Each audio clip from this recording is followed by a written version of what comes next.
ＫΟΝΙΑΥΤΟΣ TERÁSTIOS MIRABILIS ANNVS, or the Year of Prodigies and Wonders, being a faithful and impartial collection of several signs that have been seen in the heavens, in the earth, and in the waters, together with many remarkable accidents and judgments befalling diverse persons, according as they have been testified by very credible hands, all which have happened within the space of 1 year last past, and are now made public for a seasonable warning to the people of these three kingdoms, speedily to repent and turn to the Lord, whose hand is lifted up amongst us. Isaiah chapter 5, verses 11 and 12.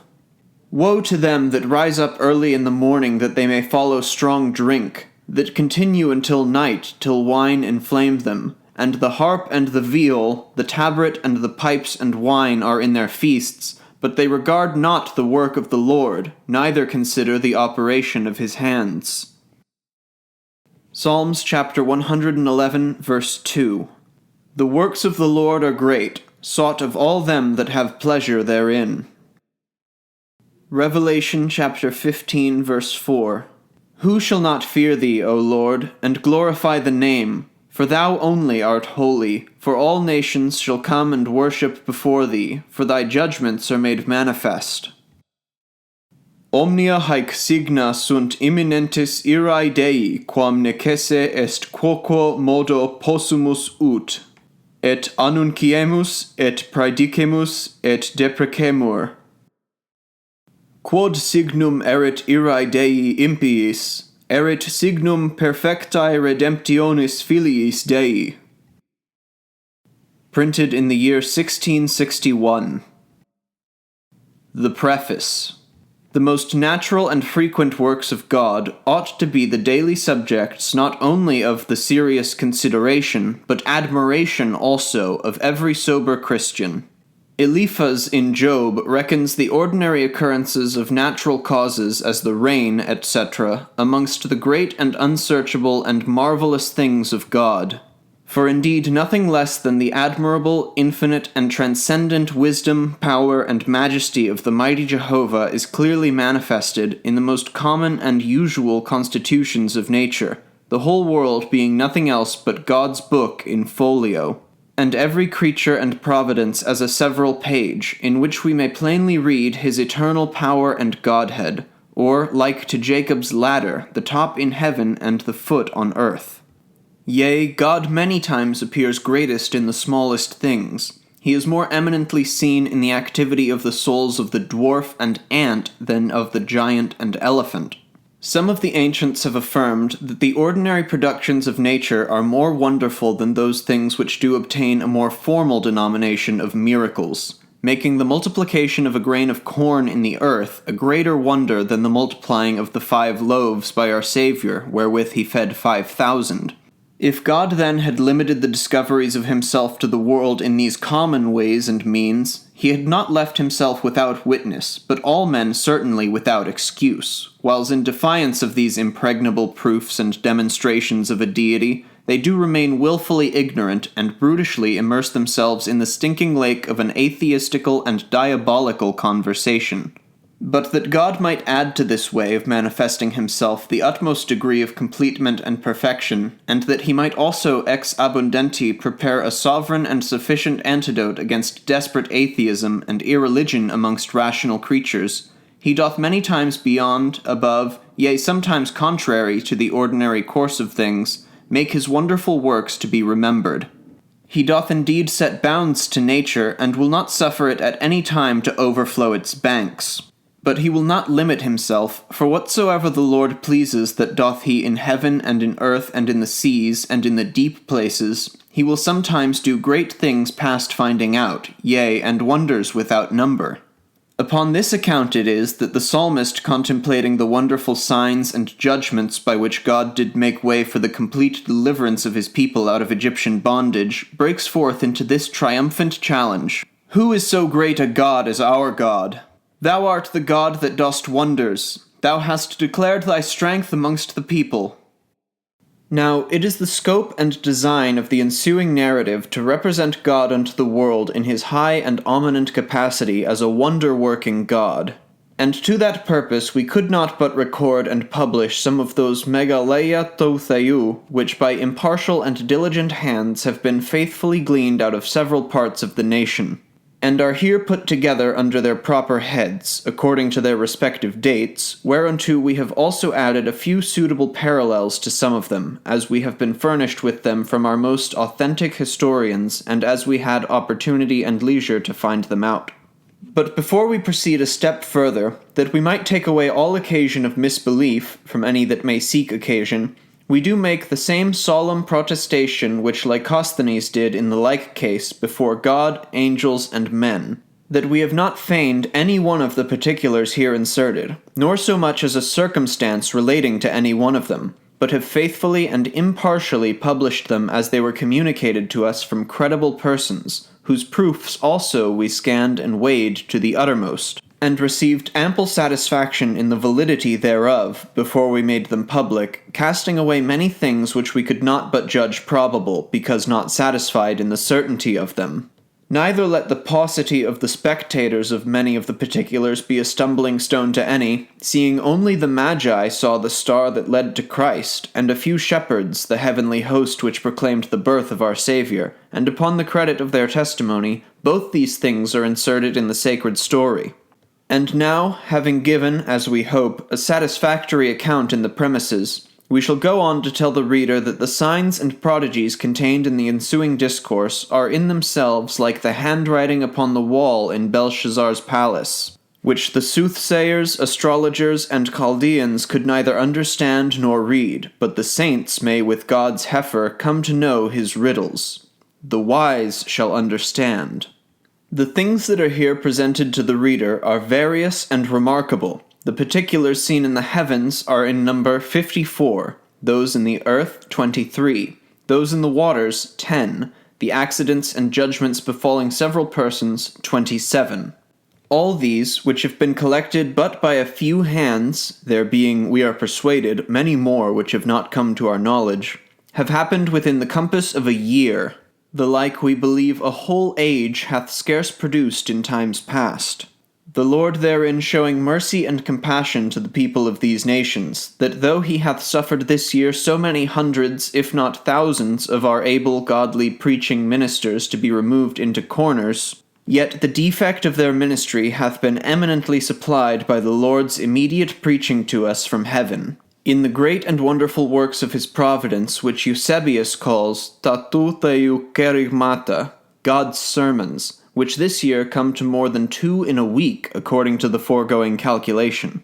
And if, according to the opinion of learned men, such as Luther, Voetius, Weems, etc., prodigies and signs are especially for the sakes of wicked and ungodly men, Aaron's rod budded for a token against the rebels, then from the vast disproportion of their number this year, to what there were for many years together in the times foregoing, we may easily guess at the prodigious increase of the most brutish profaneness, atheism, uncleanness, murders, blasphemy, and superstition that this single year hath produced, beyond all the precedents which former times have acquainted us with.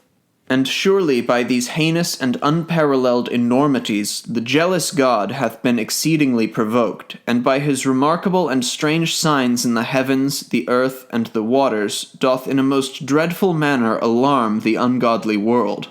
They are nor only the messengers, but harbingers also of divine indignation, to such as are obstinate in their wickedness, who say in their hearts there is no God, and lead a life worse than that of the people in the time of Noah. We shall not dare to be positive in a particular application of all or any of the portenta mentioned in the following history, knowing it would relish of too much boldness and presumption to peep into the ark of divine secrets. We shall in this case subscribe to the judgment of the learned Voetius, who accounts it no less than a nephos to apply prodigies to particular persons, sine extraordinario et peculiari hausaiato, which we do not in the least pretend unto. Therefore, according to the caution given by the same author, we shall avoid kakoethes illud, as he calls it, and conclude with Baldwin. Praestat ergo talia in silentio et spe committere Deo quam deviando temeritatem prodere. It is better in silence and hope to leave things of this nature to God than by attempting to prognosticate anything from them, thereby to betray our own rashness. Only we shall behold to hint thus much, that accidents of this kind do portend the futurition or manifestation of some things as yet not existent or not known, which usually carry in them some kind of agreement and assimilation to the prodigies themselves. As, according to the opinion of some learned men, the raining of blood may signify much slaughter, the noise of guns and the apparition of armies in the air, wars and commotion, great inundations, popular tumults and insurrections. Yet still we must know that God is unsearchable in his ways, and our most critical and exact observations, together with our best experiences, will not capacitate us fully to trace him through the maze and labyrinth of his providences, his way being, as Solomon speaks, like the way of a ship in the sea. However, that the following discourse might be the more profitable, so far as the Scriptures, with the modest conjectures of the most sober amongst the learned, will warrant us, we shall here briefly insert a few of those general things which commonly prove the issues and events of such prodigious apparitions as the ensuing history gives us an account of. 1. They do usually foresignify some remarkable changes and revolutions which bring with them very sad calamities and distresses to the generality of the people amongst whom they happen. Our Saviour himself shows a necessary connection between signs in the sun and in the moon, and in the stars and upon the earth distress of nations with perplexity. Great are the influences which these things have in a natural way upon states and kingdoms in the world, it being a received maxim amongst the mere naturalists that some considerable mutations and concussions are the usual products of them. But certainly their virtue and operation is far greater, as they are ordained of God to portend and signify the most dreadful and important revolutions of his providence. These did our Saviour himself institute and appoint as the certain signs and immediate forerunners of that sore destruction so often threatened, and at last so severely executed by Titus Vespasian upon Jerusalem. Great honor is likewise given to them by Christ in that he reckons them amongst the portenta and presages of his second coming. We shall therefore conclude this with those instances which the Reverend and learned Dr. Jackson hath furnished us with, to wit, that testimony of Herodotus, who lived before Alexander the Great, but after Cyrus had taken the city of Babylon. His words, as they are quoted by the said author, are these: Quoties ingentes sunt eventu ae calamitates vel civitati, vel nationi solent signis praenuncia. Extraordinary calamities, whether such as befall cities or particular seigniories, are always foreshown by some sign or other. His other instance is that of Machiavel, of whom he says that he was a man as free from superstition or vain credulity as any other writer that hath been born and bred amongst Christians. Yet he, out of his own reading and experience, hath made the same induction with Herodotus, but somewhat more full. Ut causam facile me confitebor ignorare. Itarem ipsam cum ex antiquis tum novis exemplis agnoscere oporter, et confiteri omnes magnos motus, quicunque aut urbiant regioni venerunt. Vel a conjectoribus, vel a revelatione aquila prodigiis, aut coestibus signis praedici aut praenunciari solere. As I must needs confess myself ignorant of the cause, so the thing itself I cannot but acknowledge it to be true, both from ancient and modern examples, that the motions and changes which have at any time happened either to cities or countries have still been foretold or predeclared either by some soothsayers, or else by some discoveries from the prodigies or signs in the heavens. And afterwards the same Machiavel affirms that the several changes which happened in Italy in his time were still presaged by diverse remarkable signs and prodigies, whereof he gives particular instances in the chapter before cited. 2. They do bode very much misery and calamity to the profane and wicked part of the world, except a thorough and seasonable repentance and turning to God do intervene. The menetekel on the wall did signify evil to Belshazzar, who, though he knew all that God had done to his father, yet humbled not his heart, but lifted up himself against the Lord of heaven, and by his presence at least did keep up and encourage drunken and debauched meetings, wherein the vessels of the temple, the spoils of the Lord's people, were profaned, the high God blasphemed, and the gods of gold and silver, of brass, of iron, of wood, and of stone were praised and magnified. And says the text, in that same hour came forth fingers of a man's hand, etc., so that God by a prodigy doth sharply remove the debauchery of this king and his concubines with the rest of his associates, and thereby also declares the sudden period and determination of his kingdom. But amongst the hellish rout of profane and ungodly men, let especially the oppressors and persecutors of the true church look to themselves, when the hand of the Lord in the strange signs and wonders is lifted among them. For then let them know assuredly that the day of their calamity is at hand, and the things that shall come upon them make haste.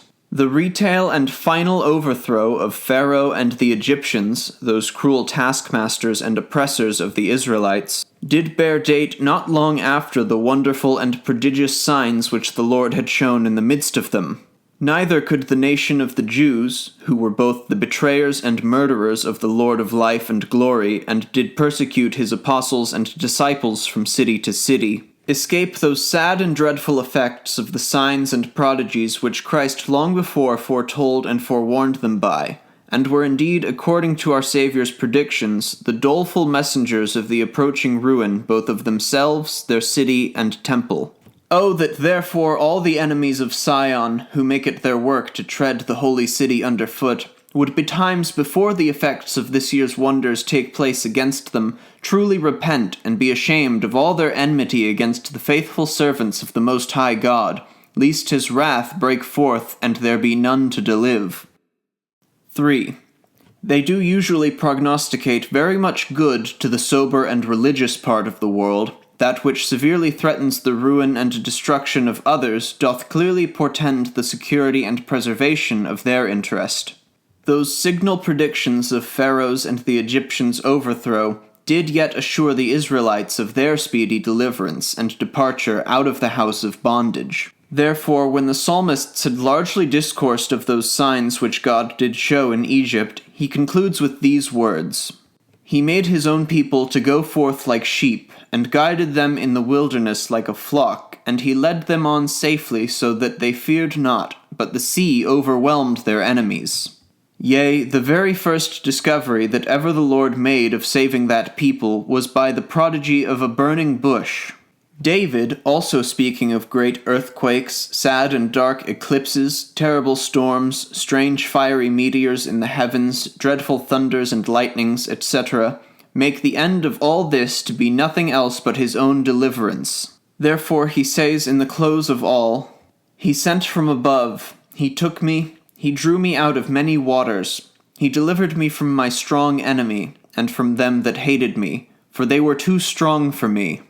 The greatest blessing, likewise, that the Church ever received, to wit, the birth of our Lord Jesus Christ, who came into the world on purpose to save his people from their sins, was ushered in with the appearance of a strange and unusual star in the east, whereof Chalcidius, in his comment upon Plato's Timaeus, takes great notice because it signified the coming down of a god in favor to the salvation of men, as Dr. Hammond hath well observed in his commention Matthew chapter 2, verse 2.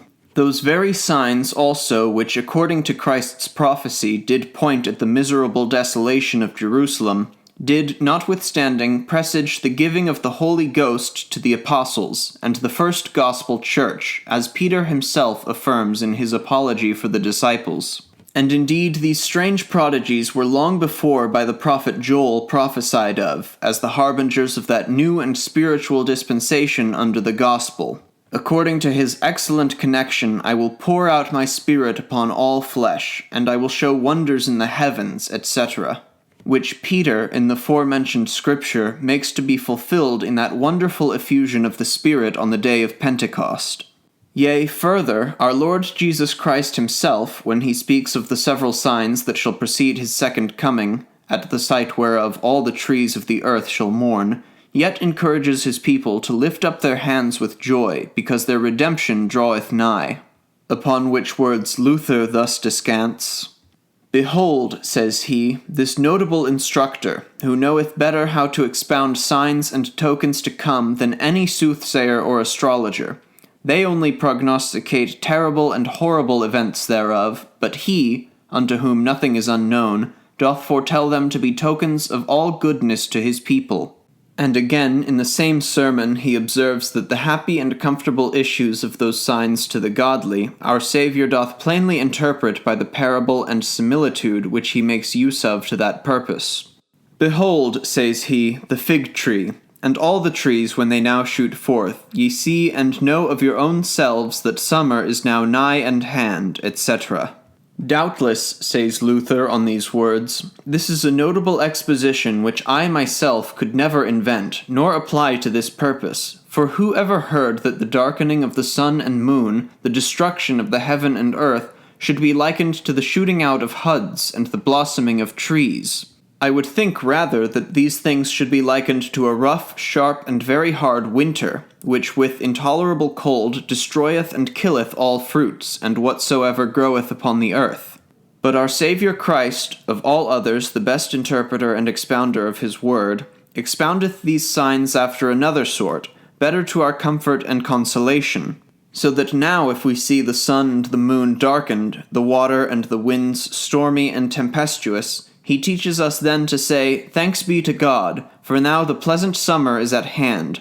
Now we see the spring of the leaf in some trees, and other some to shoot out their buds," etc.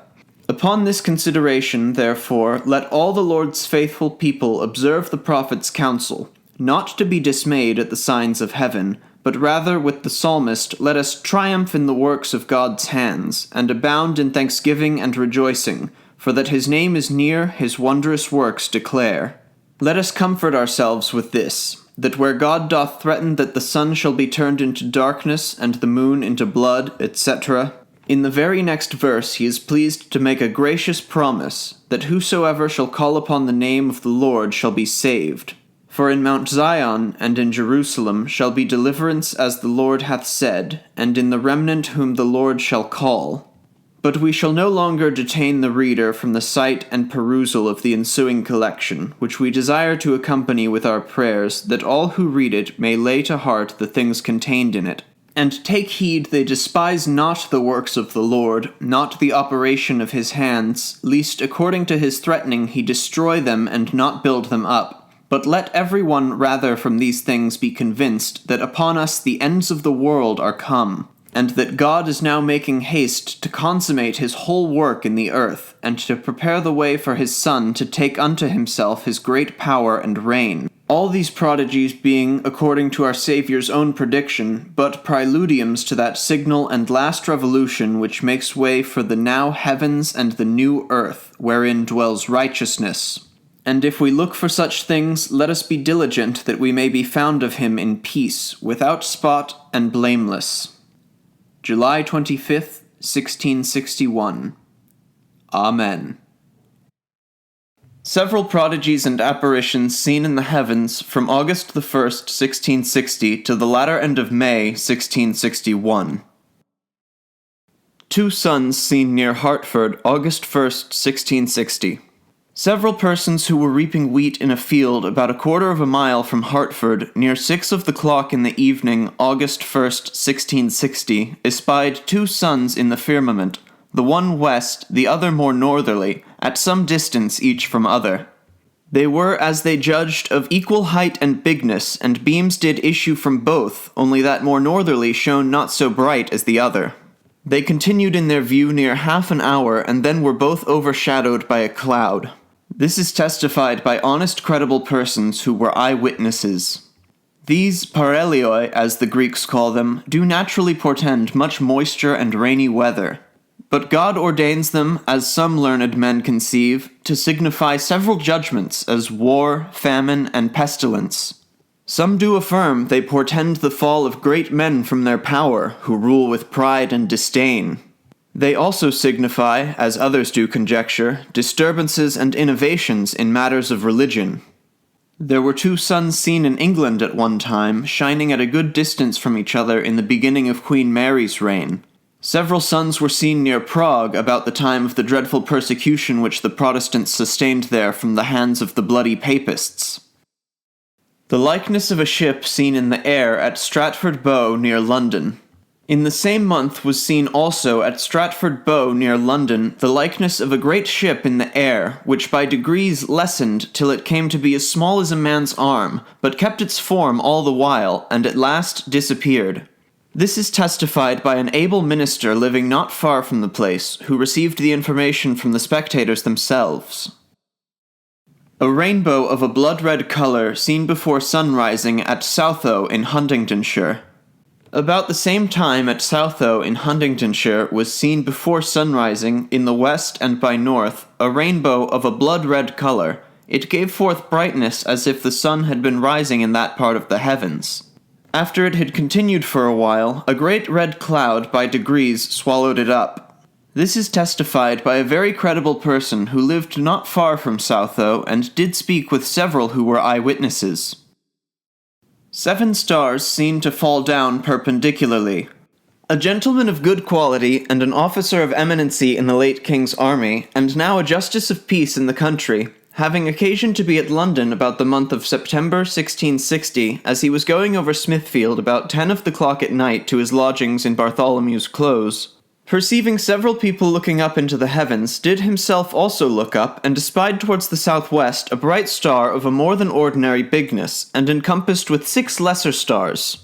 Whilst he with several others were with some admiration beholding them, they all fell down perpendicularly and vanished. This gentleman's lady being at the same time in her lodgings, and looking out at the window, expecting her husband's coming, saw the same thing with all the circumstances of it. A person of very good credit received this information from both their mouths. A great body of fire seen at Hull, October 3rd, 1660. At Hull, about 2 of the clock in the morning, October 3rd, 1660, the soldiers upon the guard at the South Blockhouse. The form of it, to use the spectators' own terms, was as big at one end as a great sheet, from which went a narrow stream of fire, which they judged to be many yards long. It gave such a light that according to their report, though immediately before and after it was very dark, yet they could see to read a very small print or take up a pin from off the ground. This continued about the space of half an hour and then vanished. The same morning also, one travelling from Lincolnshire towards Hull saw a very great light in the sky, whereby he could perfectly discern his way, though before it was exceeding dark. This upon his arrival at Hull that day he affirmed to divers persons there. And the whole relation is signified by letters from several eminent men in Hull who spake with the eyewitnesses, as also by some inhabitants of London, who upon occasion have been at Hull since that time, and there from very good hands have received credible and satisfactory information concerning the premises. A rainbow seen between 11 and 12 of the clock at night, October 5th, 1660. October 5th, 1660, between 11 and 12 o'clock at night, was seen near the new artillery ground a fair rainbow with the usual colours in it, that did seem to stand directly over the moon, which at that time did shine extraordinarily bright. The information we received from a very credible person was an eyewitness. Pliny makes it an impossible thing in nature that a rainbow should be at any time seen in the night, though he confesseth that Aristotle doth affirm that once such a thing happened, but it was when the moon was at full. But if what Aristotle says is true, which Pliny much questions, yet still what hath been above related concerning the rainbow seen in the night when the moon was not at full, must needs acknowledge it to be no ordinary thing. The meaning and import whereof the Lord may in due time discover, which we pray that he will turn for good to all that tremble at his word and works. A strange comet seen at Hartford, October 11th, 1660. A person of very good note and credit living at Hartford, awaking about 4 of the clock in the morning, October 11th, 1660, perceived a flashing like fire against his window. And fearing some house near him had been on fire, he immediately arose and went to the window, and looking up, perceived a star about the bigness of the palm of his hand. It had a dusky circle about it. 2 strikes near half a yard long apiece went through the midst of it, which both above and below did send forth continually great flashes of fire. It stood directly north and south, and on the south side of it was a point about half a quarter of a yard long. This continued for some hours, and then disappeared. It was seen also by several other credible persons at Hartford from whom this relation comes. A meteor in the form of a dart seen hanging over London. Much about the same time was seen by several persons near Hornsey a flame of fire in the form of a dart, which according to the apprehensions of the spectators hung directly over the city of London.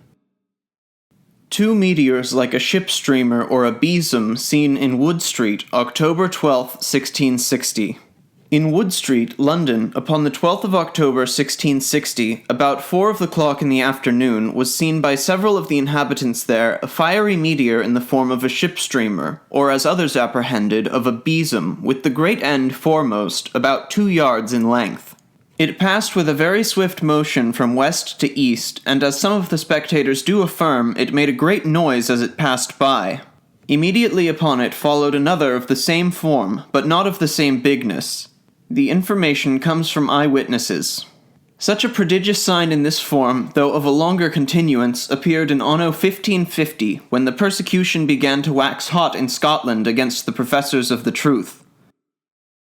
5 naked men seen in the air near Shenley, October 17, 1660.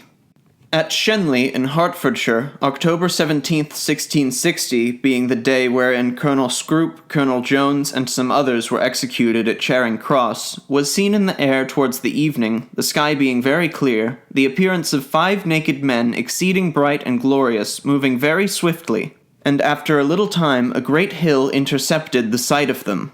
The report of this was received from an eyewitness, who is not in the least suspected to be a fanatic, but hath given evident proof to the contrary.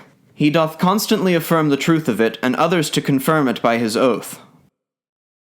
A bright star appearing at noonday over the quarters which were set up upon Aldgate.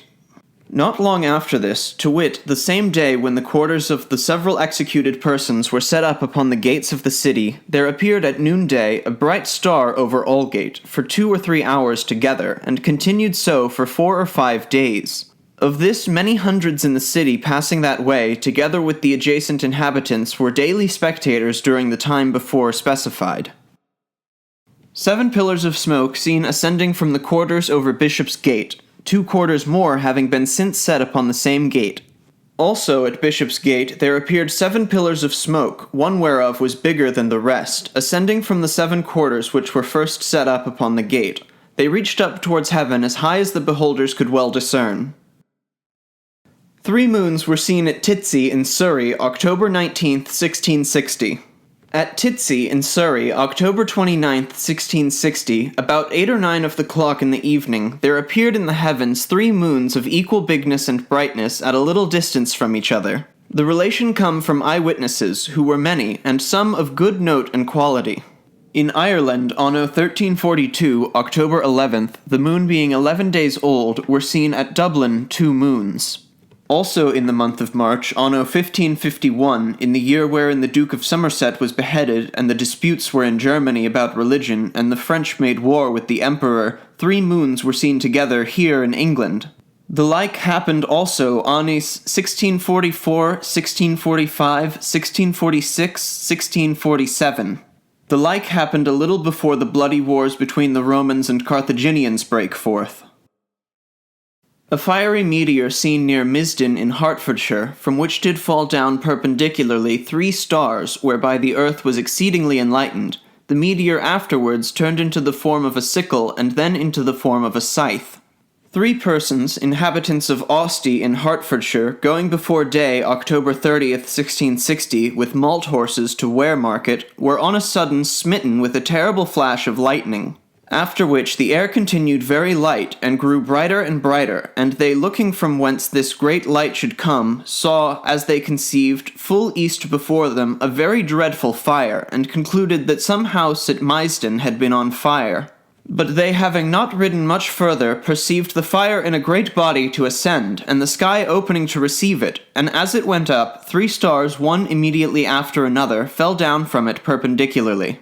And when they fell, the earth seemed lighter than at any time by the brightest moonlight. Some part of the body of fire which ascended remained yet in their view, and after a little space it turned into the direct form of a sickle with a handle, and afterwards it grew much like to a scythe, and continued in that form till the daylight swallowed it up. The spectators are very credible persons from whom this relation comes.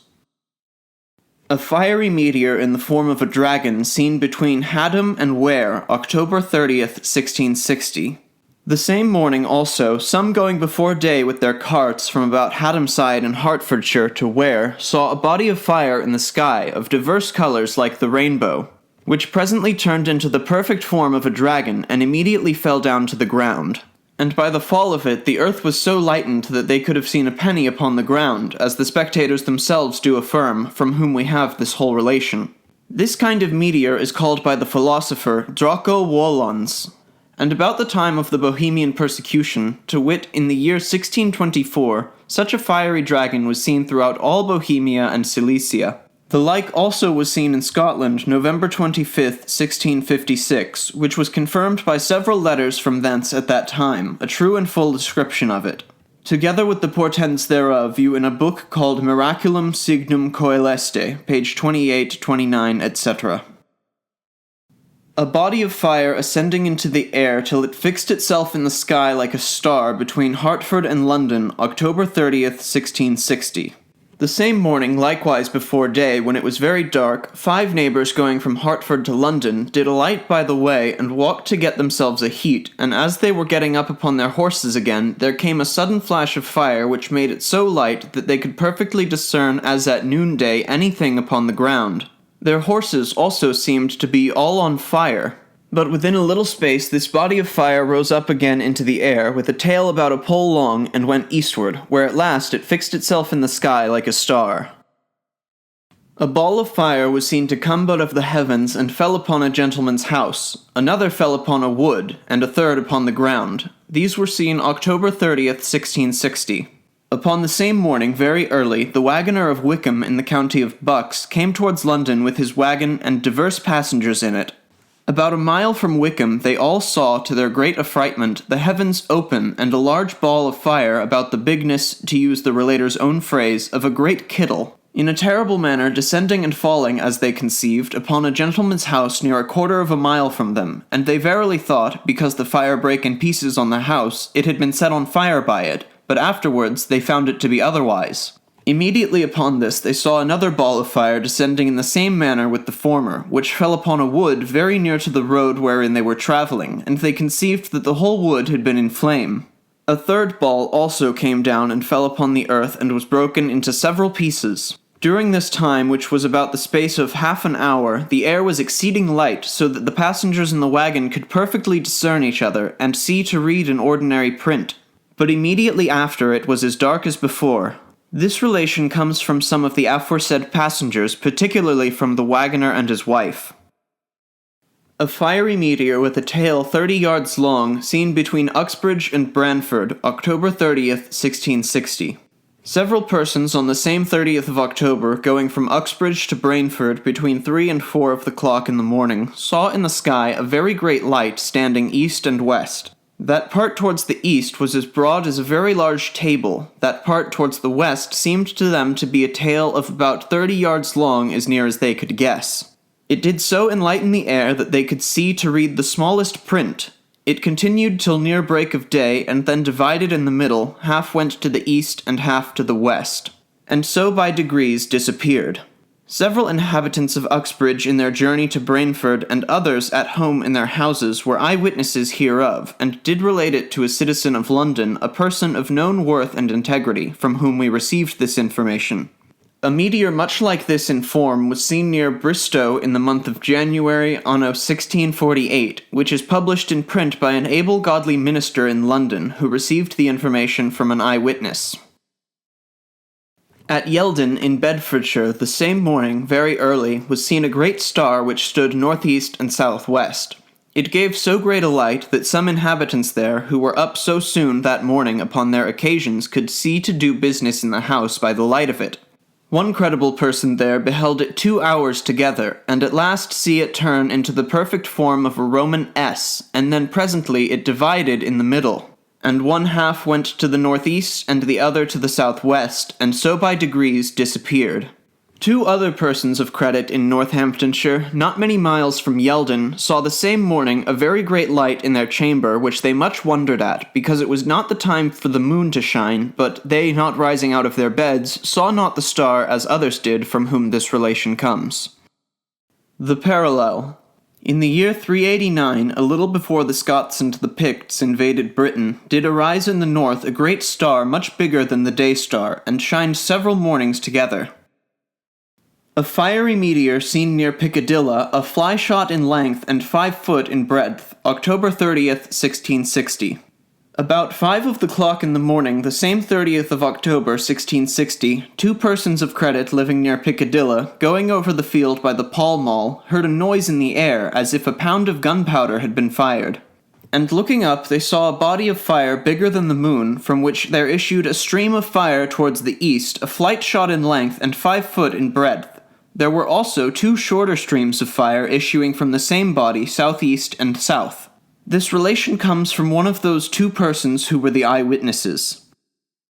A fiery meteor seen October 30th, 1660, near Harleston, which grew into the proportion and shape of a man and then vanished.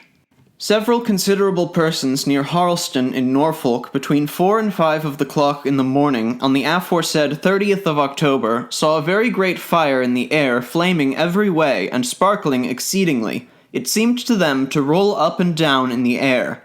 And it gave so great a light that one of the relators saith he could see to do any work as well as if he had many torches by him. This fiery meteor, after a while, as the spectators conceived, grew into the proportion and shape of a man, and continued so for an hour, and then by degrees disappeared. Another fiery meteor seen between Ipswich and Thwaite, October 30th, 1660. 2 inhabitants of Ipswich, travelling between 3 and 4 of the clock in the same morning towards Thwaite, saw very strange and terrible flashes of lightning, and looking up they discerned in the sky 2 great balls of fire, the one northeast, which was the greatest, the other southwest. The first, gliding downward, divided itself into small pieces sparkling, and after a while gathered up itself into a body again, and then turned into a cloud of a blood-red color, and soon after vanished. They were so intent upon this in the northeast that they can give no account what became of that which appeared in the southwest. These 2 last particulars we received information of from a very worthy person who had an account of them from the spectators themselves, men of repute and credit in the places of their habitation. The appearance of 3 heads seen in a bright cloud between Midhurst and Chichester. About the same day, an inhabitant of Midhurst in the county of Sussex, going to Chichester, about 10 of the clock in the forenoon, beheld one end of a cloud exceeding bright like to the sun itself, and presently there appeared the likeness of a head with well-set hair, and by it immediately appeared another head, and so a third, but they all quickly vanished away together. A great light covering the ground for a mile in compass, and then ascending like a pillar of fire, in which appeared an arm brandishing a flaming sword. About the beginning of November, certain tradesmen going to the Thames ferry, about 2 of the clock in the morning, as they passed between the 2 Wickhams, saw a very great light upon the ground, spreading itself near a mile in compass, very dreadful and terrible to behold, insomuch that many of them apprehended that the day of judgment was come. Afterwards it gathered up into a pillar of fire, and therein they clearly discerned an army brandishing a flaming sword. 2 stars as big as the moon seemed contesting with each other, and one of them did seem to pour down blood and fire successively. 2 men coming from about Avery Hatch near Ilford in Essex towards London, very early in the morning, November 5th, 1660, saw in the southwest a fiery bright cloud, which in a little time was dispersed, and from under it appeared 2 stars as big as the moon, and to their apprehensions they did with great violence contend with each other.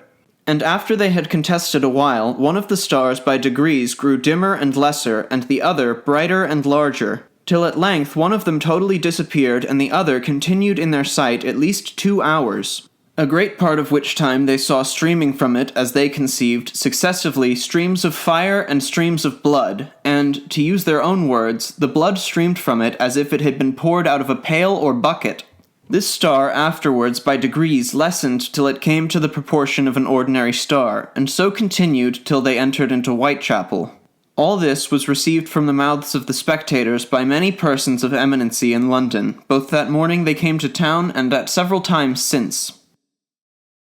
A great star of diverse colours seen in Spitalfields, November 6th, 1660, and at several other times. Several persons in Spitalfield, November 6th, 1660, and so for many mornings together about 7 of the clock, have seen in the heavens a very strange star, much bigger than the morning star.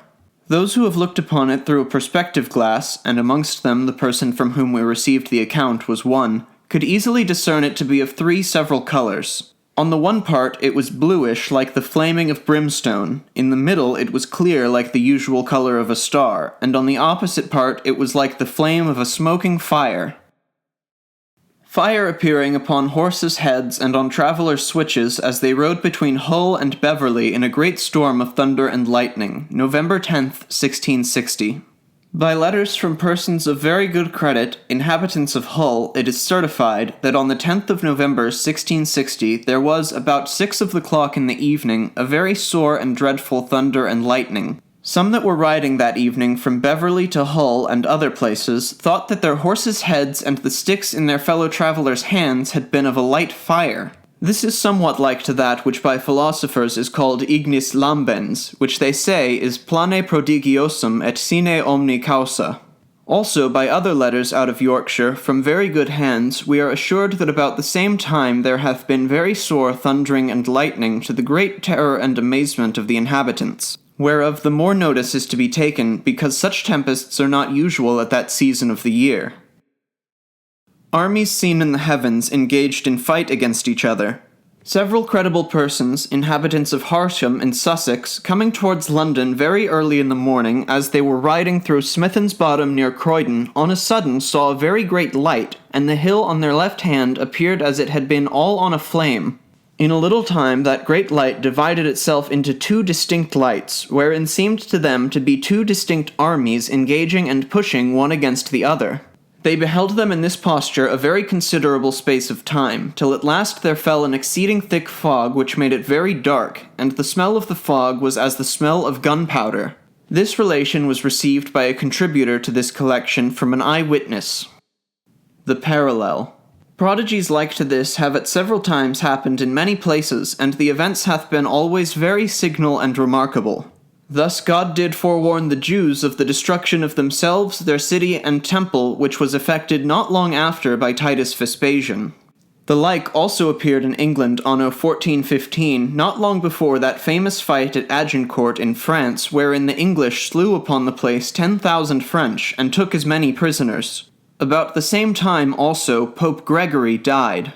The great alteration of state and the prosecution of bloody wars in Italy by Charles VIII, King of France, was portended and foresigned, amongst other things, by the apparition of great armies of men joining in battle over Arretium, a town in Tuscany, says Dr. Jackson in a sermon of his before the late King Charles, entitled The Signs of the Time, on Luke chapter 13, verse 5. In the Low Countries, anno 1588, armies were often seen in the heavens, and not long after, the Prince of Orange brought an army into the field against Duke de Alva in behalf of the Protestants, and through the blessing of God was instrumental thereby to deliver that people from so cruel and bloody a persecutor, Strada. The people in Germany were often spectators of the like prodigies, and they were still the forerunners of some bloody fights, skirmishes, or sieges, at or near those places where they were first seen. Thus it happened in Lindt in Austria, as you may see at large in the Germ, and so also in Silesia. But more especially in the year 1628, at Sunderbury in Pomerland, 2 armies appeared in the heavens, the one from the north, the other from the south. They engaged against each other till the army from the north seemed totally to rout and destroy the other. About 2 years earlier, the renowned Gustavus Adolphus, King of Sweden, landed his army from the north near the place before mentioned, and not far from it did engage with the imperial army and totally vanquished it. The like was seen also June 18, 1631, at Ascherlebon in the Lower Saxony. Not long after, between the said town and Tangermund, the Swedes did great execution upon the imperialists, and so at several other times within that year to the almost utter destruction of Tilly's gallant army, which you may read at large in the Germ. We ourselves also, in England, have of late times known this kind of apparition, and by too sad experience felt the meaning of it. It is fresh in the memory of many that in anno 1640, not long before our unhappy civil wars, armies were seen in the heavens diverse times and in diverse places by many discreet persons of quality, which, says an author, were looked upon as sad presages of the ensuing broils. The coming in and the defeating of Duke Hambleton's army anno 1648 was clearly portended by the appearance in the heavens of a southern and a northern army in Yorkshire, and the northern armies being beaten by the other, the truth whereof many yet alive can testify. A great bright star as big as the moon, seen in Hound's Ditch, December 1st, 1660. An honest man, an inhabitant of Houndsditch near Bishopsgate, affirms that on the 1st of December 1660, about 5 of the clock in the morning, he saw in the east a very bright star as big as the moon. He called up several of his family to see it, who also were eyewitnesses of it with himself, from whom immediately we received this information. A great bright star seen at Stoke Newington, December 5th, 1660.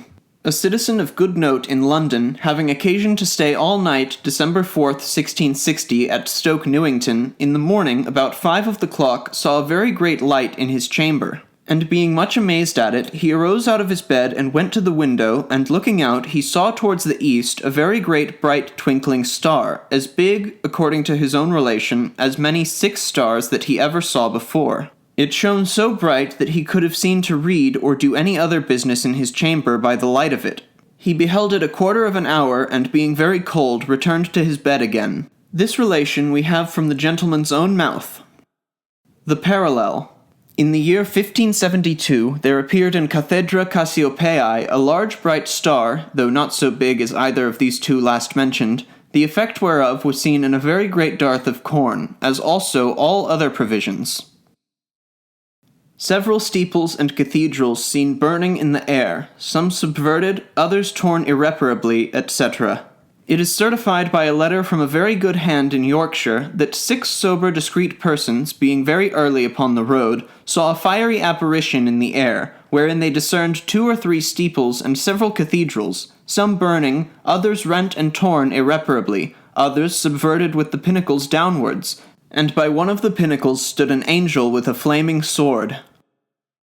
A steeple fired into the air and tumbled down with a sword hanging at it. Another steeple fired also and tumbled down with a pike hanging at it. By another letter, also from a person of credit in Yorkshire to an eminent citizen in London, it is certified that a little before the last great wind which happened December 8th, 1660, there was seen in Bramah Moor in Yorkshire the form of a steeple in the sky, which presently grew red, and then the heavens seemed to open, and great flashes of fire proceeded out and fired the steeple, which presently tumbled down with a long cross-hilted sword hanging at it. Also, at the same time and place was seen the form of a church all on fire, which tumbled down as the other, with a long pike hanging at it. A standing field of corn seen in the heavens near Horsey Downs, and reapers coming forth to reap it. About the latter end of December last, at Horsey Downs between 2 and 3 o'clock in the morning, several credible persons saw the heavens open, and there appeared a standing field of corn, and reapers coming forth to reap it with sickles in their hands, and a lion standing over the reapers. A sheet of fire mingled with blood, seen directly over Paul's, January 14th, 1660. About the 14th of January last, betwixt 2 and 3 of the clock in the morning, there appeared a very great light over the city of London. Some persons of credit dwelling in Paternoster Row, being up upon some occasion so early that morning, went forth and saw, as they have since related, directly over Paul's, a sheet of fire mingled with blood. The spectators acquainted some of us herewith. A fiery sword over the west part of London, January 22nd, 1660. At Hogsden near London, January 22nd, 1660, in the evening, was seen by several honest, discreet persons a very great light towards the southwest. Some of the spectators thought that some part of the city of Westminster had been on fire. After they had for a little space of time viewed this fiery light, they plainly observed to come out of it a long white streak in the form of a sword pointing towards the northwest. This relation we received from a very honest, credible person, an eyewitness. The parallel. An apparition not altogether unlike this was seen over Jerusalem not long after the destruction of it by Titus Vespasian. Over the city of Bribrich on the 6th of March, 1632, in the evening, was seen in the air a long fiery sword. The next year, Gustavus Horn, the Swedish field marshal, did defeat the Catholic army, killed many, and took the said city after the inhabitants had been brought to miserable extremities. Such a sword was seen over Rome a little before it was taken by the Goths, and so great a slaughter made of the Romans as the like was never known in any age before. A great fire seen in the air over the White Tower. An inhabitant in the town, much about the same time, having occasion to be out of his house about 12 of the clock at night, saw a very great fire in the air directly over the White Tower. He presently called forth some others to behold it, who also were eyewitnesses with him thereof, from one of whom we received this information. Strange flashings of fire seen in the air over Covent Garden. There are probable reports of several other strange apparitions that were seen about the same time over White Tower. But because we have no clear nor certain proof of them, only this is most true, that several inhabitants in the tower did in the months of January and February for several evenings together see a very strange and unusual flashings of fire in the air over Covent Garden and the parts adjacent. A blazing star seen over Westminster. About the latter end of January and the beginning of February 1660 was seen by diverse credible persons over Westminster a blazing star which continued several nights together. It is likewise most certainly true that in the month of October and since hath been sometimes in the east, sometimes in the southwest, sometimes in the east and southwest, a comet or blazing star between 3 and 4 of the clock in the morning. This hath been observed by many discreet and sober persons in and about London, as also in divers other places in this nation. The parallel. In the year 1060, a comet or blazing star appeared to the people in this land, and not long after, William, Duke of Normandy, defeating King Harold and his army, obtained the crown of England. Upon that blazing star and the effects thereof were made the following verses. 1066 years it was as we do read, when that a comet did appear, and English men lay dead. Of Normandy, Duke William then, to Englandward did sail, who conquered Harold and his men, and brought this land to Bale. In the year also 1401 was seen a blazing star, which, says my author, did perhaps foreshow the effusion of blood which followed after in Wales and Northumberland. Anno 1580, October 10th or 7th, comet was seen, and not long after the Pope sends several companies of Italians and Spaniards to the aid of the Earl of Desmond in his rebellion in Ireland. But they were soon, through the blessing of God, defeated, and many hundreds of them put to the sword. We need not mention the comet seen in the year 1618, and what bloody wars did ensue immediately both in Germany, Poland, Italy, and indeed all the Christian world over, whereof you may read at large in Stowe and many other famous chronologies and historians. Fire was seen to fly over Derby. Much about the same time, by letters from very credible persons living at Derby, we are assured that there was seen in the air a great body of fire as big as 2 or 3 ordinary houses, which to the very great terror and affrightment of the inhabitants did fly over the town of Derby and caused such a light that one might have seen to have taken up a pin by the light of it. Strange and terrible noises heard in the air, as of beating of drums, the reports of great and small guns, etc. About the end of this month of January, a person of honesty and discretion, by the importunity of some of his children who had been abroad, was prevailed with to go forth and take notice of a strange noise which his children told him they had heard in the air. Upon this going forth, he did hear a strange rushing noise, and that he might the better satisfy himself about it, he went further into an open field not far from his house, where he plainly saw toward the north a black cloud, and in the cloud he heard a great rushing noise as of a shower of rain or hail. But about the cloud he saw the sky was very clear. After a little space of time he heard perfectly the sound of a drum beating in the cloud, and after that the report of great and small guns, which continued for a long time. Afterwards, about that black cloud, where before it was very clear, there appeared many small clouds, which, flying swiftly every way, did smite and dash one against another. He looked at it till he was weary, and then returned to his house, and in his way thither did still hear the noise of drums and guns as before. This prodigy happened in Austria in the year 1621 and the month of March, and not long after, near the place where those noises were heard, very bloody skirmishes and fights were between the Swedes and the Imperialists. It is generally known that these kinds of noises were often heard in the air in several parts of England, not long before the unhappy breaking out of our civil wars.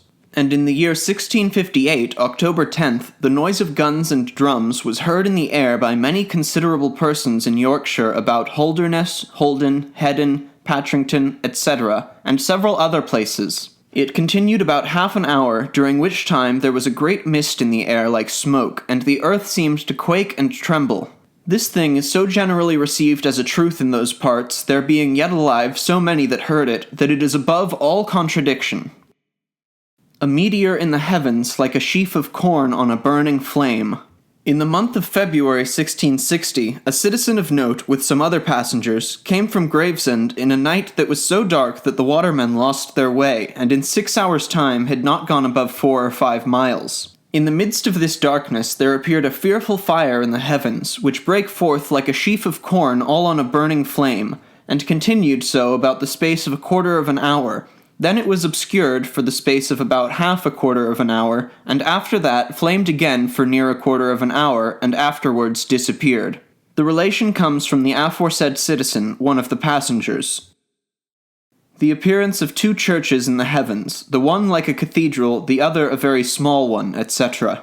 About the 26th of February last, a discreet, sober gentleman, and of good quality, an inhabitant of the town of Darken in Surrey, being abroad in the evening, saw a strange cloud in the air, and in it the appearance of 2 churches. The one was in the form of a cathedral, very spacious and glorious, having upon it divers goodly pinnacles, and each of them a long streamer flying upwards upon it. And as he beheld it, he thought it grew up to a greater splendor and glory, glittering and shining exceedingly. He saw also, not far from it, which he could scarcely discern, another church which was very mean and little in respect of the former, and he especially observed that when the great church was most glorious, then the little one was most dark and obscure.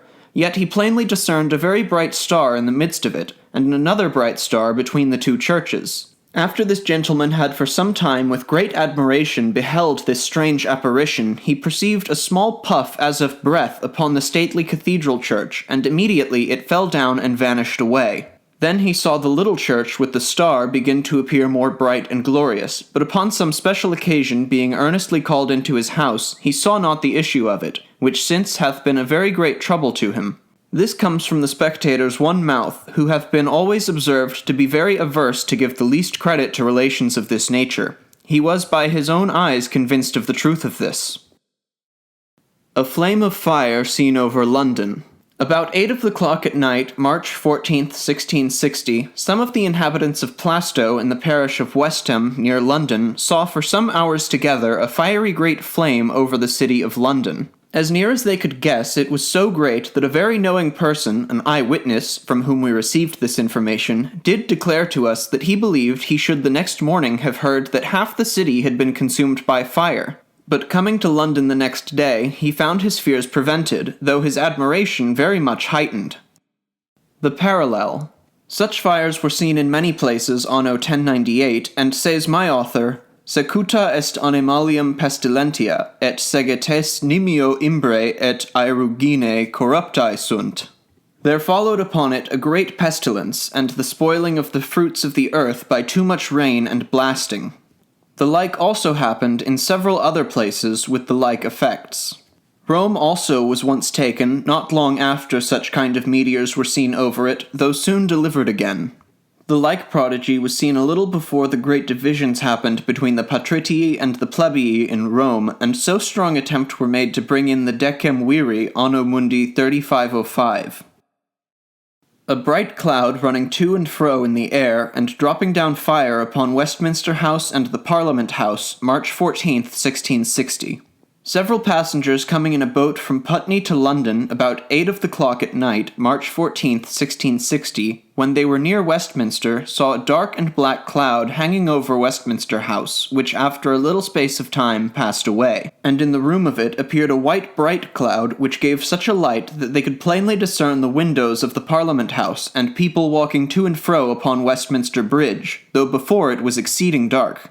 Whilst they beheld this cloud, they saw it drop down fire several times upon Westminster House, and then it removed and stood over the Parliament House, and did drop down fire upon that also several times. Then it removed back again to Westminster House, and dropped down fire again, and then went back again to the Parliament House, and did the like again there. And so continued to do it successively 4 or 5 times together, to the affrightment of the passengers, but especially the watermen.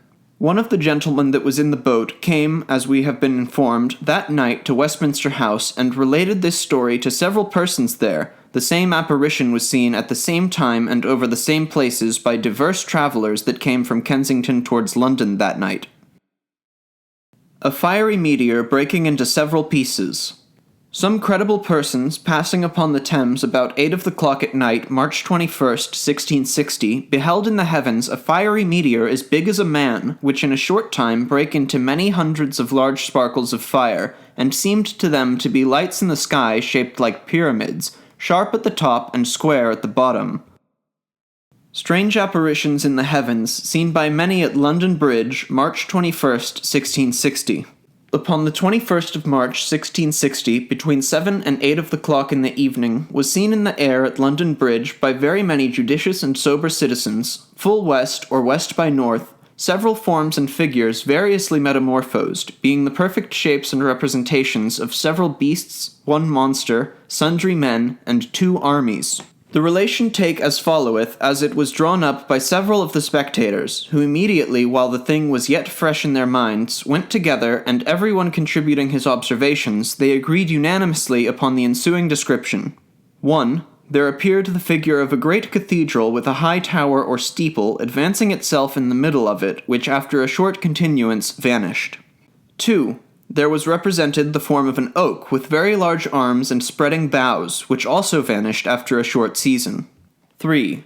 The third figure was a very large mountain, of which the pyramid or lesser part stood downward, being placed between the said cathedral and the oak, which remained fixed for the space of 1/4 of an hour without any variation at all. And after that, these 5 several forms of beasts of prey seemed to issue from the right hand or north part thereof, to wit, the first whereof was in the form of a devouring crocodile coming out of the middle of the altitude of the said mountain, and downward with the mouth wide open, which after a short space changed itself second into the form of a furious bull, which was in a short time metamorphosed, and in the third place represented itself in the form of a fierce lion, rampant, which was also suddenly and in the fourth place altered into the figure of a perfect bear, which was immediately turned and in the 5th place into a swine or boar. And so there were the representations of a devouring crocodile, a furious bull, a fierce rampant lion, and a beastly boar or a swine, which alternately issued out of this great mountain, which so stood or rose up between the said cathedral and the oak, all which 8 apparitions being quite vanished, the same mountain seemed suddenly to rend and divide itself from the top, but greatest part thereof, into 2 distinct parts, which again were immediately formed into 2 very beasts fastened or chained together by the hinder parts, the one seeming to draw one way, and the other drawing quite the contrary way, to wit, that on the left hand which faced and drew towards the south resembled an elephant with a castle on its back. That one on the right hand towards the north seemed to be a lion, or most like unto a lion to all the beholders, but none could so clearly discern what this 10th figure was as they did the rest. But it stood on the right hand with its head northerly, and seemed with all its might to draw the elephant that way. But suddenly after, the castle on the elephant's back vanished, the elephant himself losing his shape. And then, in the very position or station where the castle stood, as near as we could judge, we clearly observed about 5 or 6 men rise up, which during their continuance were in an uninterrupted agitation and perplexed motion to and fro, backwards and forwards. After this, the other of those 2 beasts which were fastened together and seemed to look and draw north and south as aforesaid, to wit, that on the right hand, in the form of, or most resembling a lion, was of a sudden and in a moment wonderfully transformed into the shape of a horse with a rider upon his back, but both suddenly seemed to fall downwards. And so there arose another cloud, which, in a short time, formed itself into the perfect resemblance or lively figure of the head of a whale, having his mouth also wide open. And then there appeared on the right hand at a further distance northwest, or northwest and by north, another cloud which represented itself to our view in the perfect form of a great head with a cap thereupon, in the perfect form of a cardinal's cap, as the same are usually pictured, having 2 horns of a very considerable length affixed thereunto. And between the said whale's head and the said other head or cap which had the said large horns, there were again a few men more seen, moving up and down with a very swift motion. But all these men also suddenly disappeared. One only excepted continued but a little longer than the rest, moving up and down in much majesty, magnificence, and state. And then there arose another great confused cloud near unto the said great head and cardinal's cap, which had the 2 large horns, but something more northerly, which cloud after a little time seemed like unto some large ruinous structure or building seen at a great distance. But while the beholders were looking wistfully thereupon, the same then perfectly appeared to be a formidable army or body of men set in battalia, which advanced southward. And then there arose another cloud on the left hand towards the south, leaving that single majestic person a little more southerly, which cloud formed itself into an army, which was less than the first or northern army.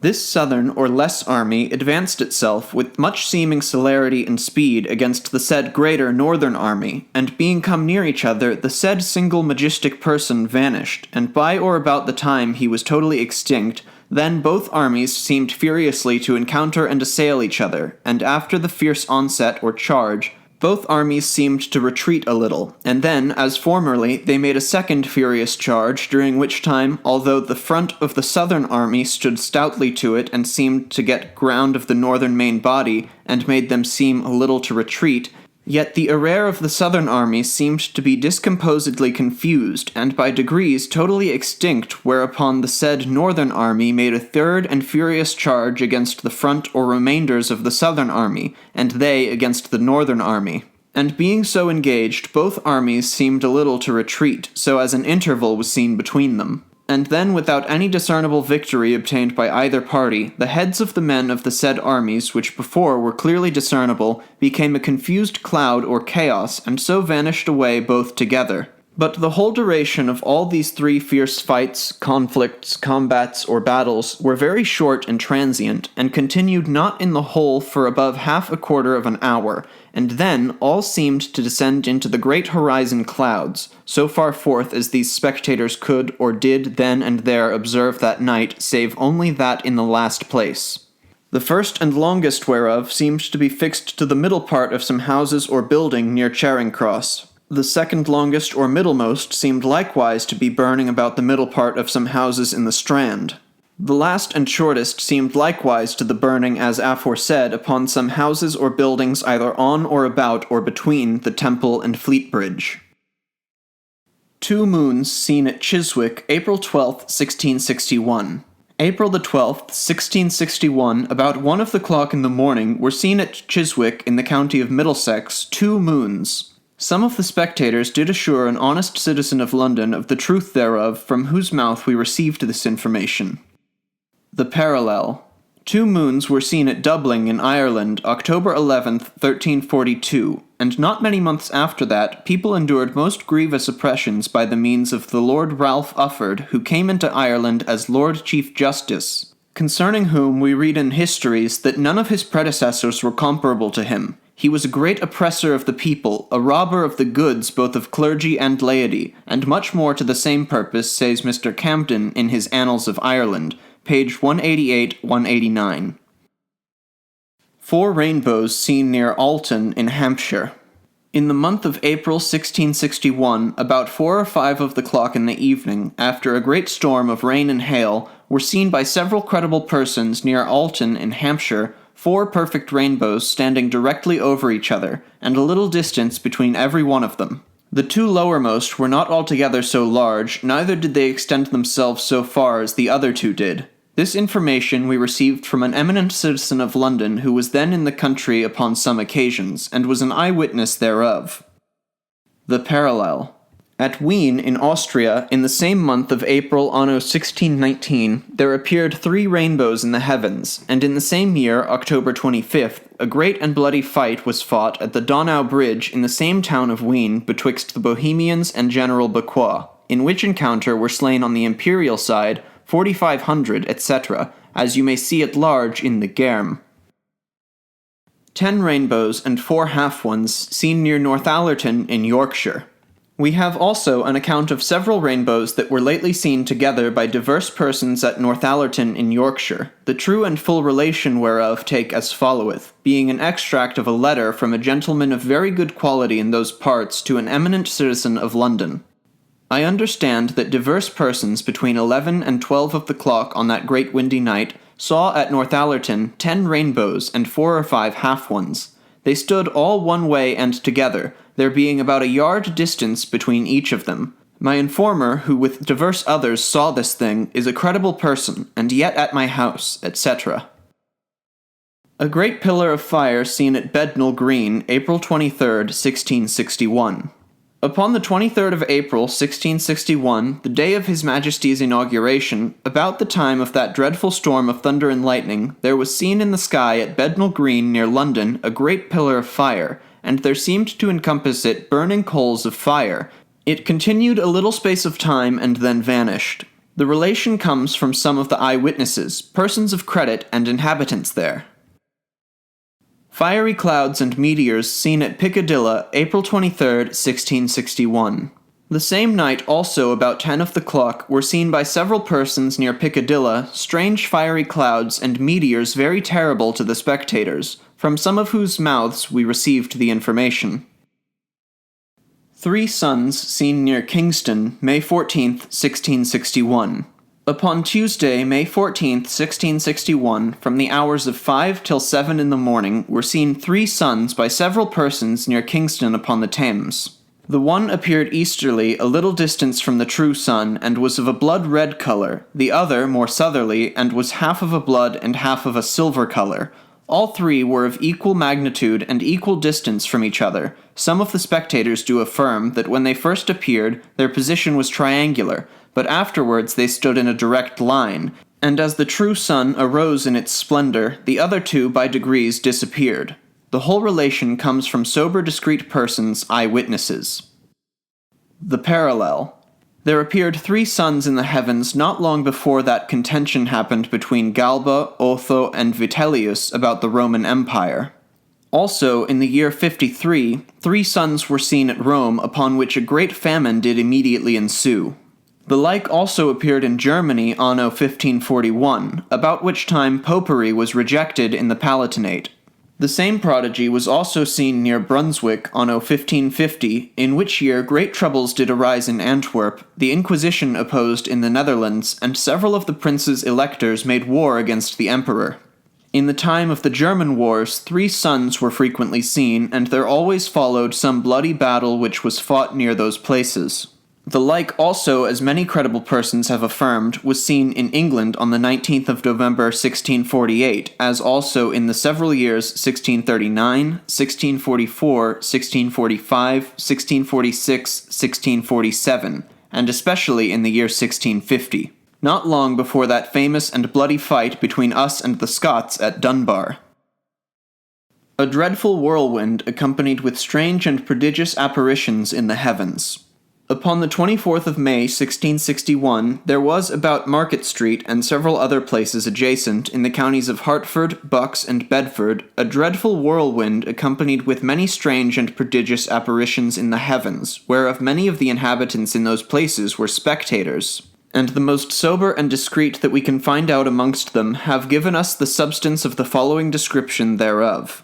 Several persons of very good credit, inhabitants of Kensworth in the county of Hertford, do inform us that upon the aforesaid 24th of May, 1661, in the fields of the said parish of Kensworth, about 2 of the clock in the afternoon, they, with divers others, heard a very dreadful and strange noise in the air, which they could not tell what to liken to. Some conceived it was like a continued noise of thunder at some distance. Others compared it to the noise of several drums beating together. Immediately after this frightful noise, there arose a very strong and tempestuous wind, and with that a black dark cloud with a great smoke appeared, and above the cloud and the smoke they beheld very clearly the form of two maypoles, the one of a dark and the other of a whitish color. They were so plainly visible that the very children, who were at the same time gathering stones in the field, took great notice of them, and were able to describe them. The spectators had a full view of these maypoles as they passed along in the air, for the space of half a mile, until they saw the whiter maypole wholly to vanish, and the other to lose very much of its shape and form. This noise and representations went along from Kensworth to the next town called Caddington, and passing through a field of one Thomas Birchmore's, where his servants were then at plough, the noise and representations aforesaid were so dreadful, and they so affrighted therewith, that immediately with great amazement they ran away from their work, and left their horses in the field. The wind was so violent that it took up stones in great abundance, both in the aforesaid field and elsewhere, and threw them up a very great height into the air. From this field in passed to great house called Caddington Bury, belonging to the Dean of Paul's, where a court was kept for him at that same time. And the cook who did dress the dinner there that day, going forth upon some occasions, had been carried away by the whirlwind, but that he took hold of something, and so stayed himself, as he hath since confessed. It also took off many tiles from the said house, and a great deal of thatch from the barns and outhouses.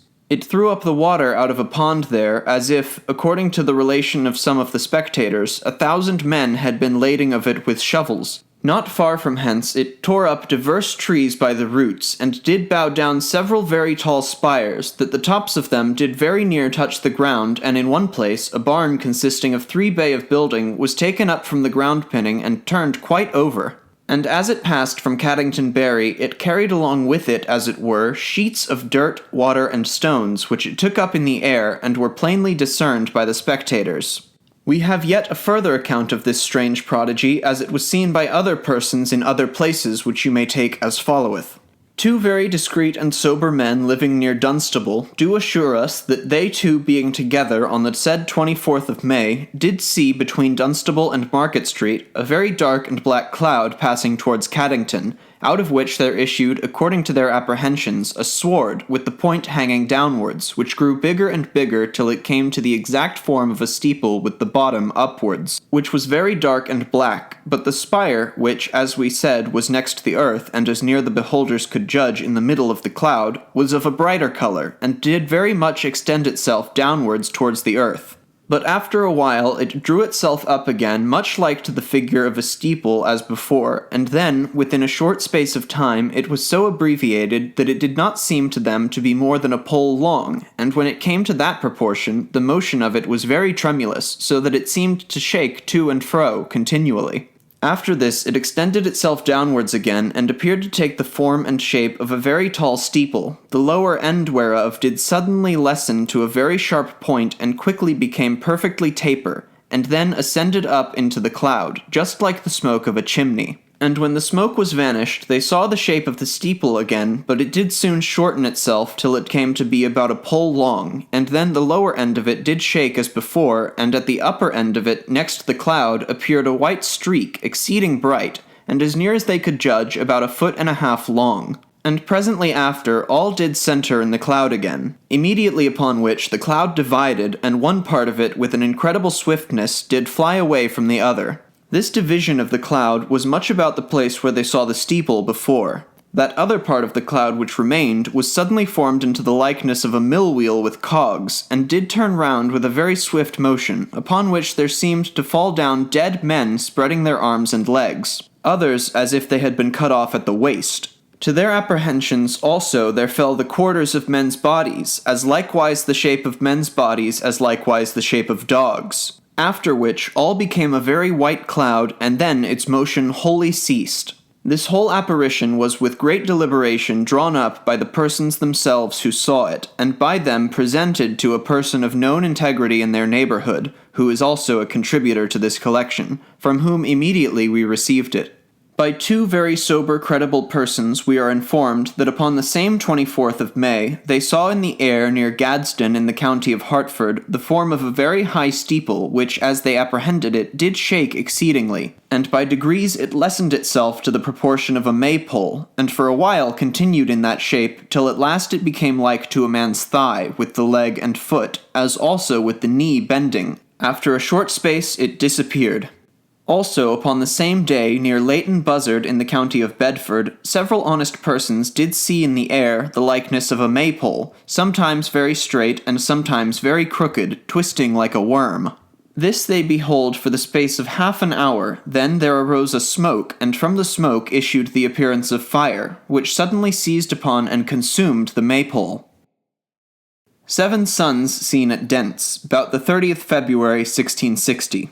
The Dutch Coranto doth tell us of many strange prodigies that have been this year seen in divers places beyond the seas, but because we have no other confirmation of the truth of those reports, we omit here to insert them, and shall only give the reader an account of the 7 suns that were seen at Danzig, about February last, as it at large related in the following extinct of a letter written from thence by a person of quality and ingenuity to a merchant of good note in this city.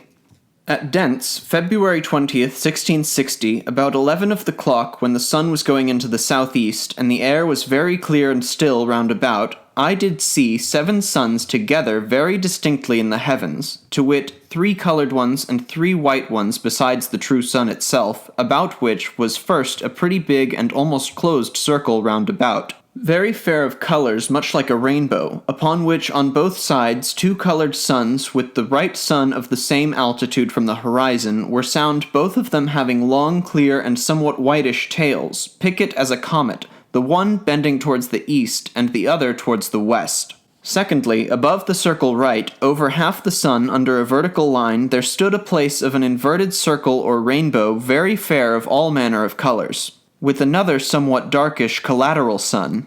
Thirdly, there presented itself yet a great circle of all manner of colours round about the sun, which compassed the same circle was somewhat paler, and not altogether shut, the horizon being too near, and the diameter of the circle being too great, upon which, upon the top of the capital point, there was also to be seen an invert piece of a rainbow very bright and of orient colours. Fourthly, there came another exceeding great and whitish silver-coloured circle, as it were, out of both the collateral suns. Besides the true sun, there came out of it, which encompassed the whole horizon, and stood equally from the same at the same distance, some 20 degrees upon the circle, 3 silver-coloured suns, the one in the north towards the west, to wit, over against the right sun, the other in the east by the north, and the third in the west towards the south. Through these 2 last, to wit, towards the easterly and westerly, passed a white piece in circle-wise, coming from above and passing through the great bow on which they stood, so that through both these collateral suns there seemed to pass a white cross which was very notable and wonderful to behold. Near an hour and half till all vanished again, so that the whole phenomenon presented itself above measure or exceeding fair. Besides, it's very remarkable that 7 suns after this manner truly have scarce ever been observed to have shown themselves together. Yea, if I had somewhat sooner observed the phenomenon, that might have been seen 9 suns together, for I could well discern the footsteps of 2 more. The parallel. 5 suns were seen in England in the 17th year of Henry III, after which followed so great a dearth that many people were constrained to eat horseflesh and barks of trees, and in London 20,000 were starved for want of food. Strange accidents, storms, earthquakes, and other prodigies happening on the earth from May 1660 to the latter end of May 1661. One seen on horseback without a head, and 2 armies, one of grey-coats and the other of red-coats, engaging one against the other. By a letter from a very credible person in Yorkshire to a citizen of note in London, it is certified that in the month of May 1660 there was the apparition of one clad in white, on horseback without a head, galloping over hedges and ditches as in plain ways. Immediately upon this there was the appearance of an army of grey-coats driving a flock of sheep towards a hedge, where they did hack and cut them as they passed through some gaps in the hedge, upon which an army of red-coats fell upon the grey-coats and totally routed them, and then the whole disappeared. A lioness brought forth 3 lions. In or about the month of July 1660, a lioness in the Tower of London brought forth 3 lion whelps at a time, a birth very rarely heard of except in some countries at her first litter, but in these parts of the world never known before. Hailstones as big as walnuts accompanied with thunder and lightning. At Dover, August 4th, 1660, from 10 of the clock at night to 2 the next morning, were such storms of hail accompanied with thunder and lightning as the like was never known in those part before. Some of the hailstones that fell were as big as walnuts. Some that were measured were 4 inches about. 50 pounds damage as least was done to glass windows in that town by this storm. The parallel. Many such storms as this happened in the time of King John, but one above all the rest was very remarkable, wherein it hailed stones as big as goose eggs. What sad miseries did hereupon ensue to the whole kingdom, all our authentic stories do sufficiently testify, how were the people, yea, the very lords themselves, harassed by cruel oppressions and illegal exactions. But above all, it is unspeakable what the whole nation suffered by continual broils and divisions, both whilst Prince Arthur, King John's nephew, lived, who was his competitor for the crown, and also after his death from the Breach King and others. Insomuch that a good historian says that the kingdom was made the stage of all miseries of rapine and cruelty, 2 armies in it on foot at once, each of them seeking to prey upon the other, and both of them upon the country. Many other parallels we could instance in, but that we are careful not to swell this narrative to too great a bulk. Only take these 2 short instances, the one in the year 1496, at which time there were hailstones 18 inches about, and not long after followed a great plague, especially in London. The other is in the last year of Queen Mary's reign, anno 1558. Hailstones were taken up which being measured were 15 inches about. A dreadful whirlwind, September 3rd, 1660, in Leicestershire. Upon the 3rd of September, 1660, in Leicestershire, near the town of Worthington, began a very dreadful whirlwind. It turned a house on one side, tore up a great tree by the roots, casting it 4 or 5 yards from the place where it grew. It rent off the great limbs of an apple tree, and threw down a house into the street. The chapel is sorely shaken, and the chancel in danger of falling. Then it passed on with great force and noise to Worthington Hall, where it overturned 5 bays of barn building and a gatehouse. It blew down a stack of chimneys. It hurried a man into the orchard, where with his arm he catched hold of a tree, and so stayed himself. From hence it passed, renting trees and turning some up by the roots, to a house that stands alone, where it took away a load of thorns, few of which could ever be found after. It took out also the side of another house at a town called Tongue. It overthrew a bay of barn building, and rent a house where a woman with 3 children were miraculously preserved. To this house also it brought a great log of wood, none knows from whence. Between Worthington and Tongue it is conceived that this wind hath rent off and turned up by the roots 20 loads of wood. It carried away likewise a hive of bees which could not since be heard of. This whirlwind ran about 3 miles in length, and the effects of it were not seen above 20 yards in breadth. Some say that flames of fire were seen in it.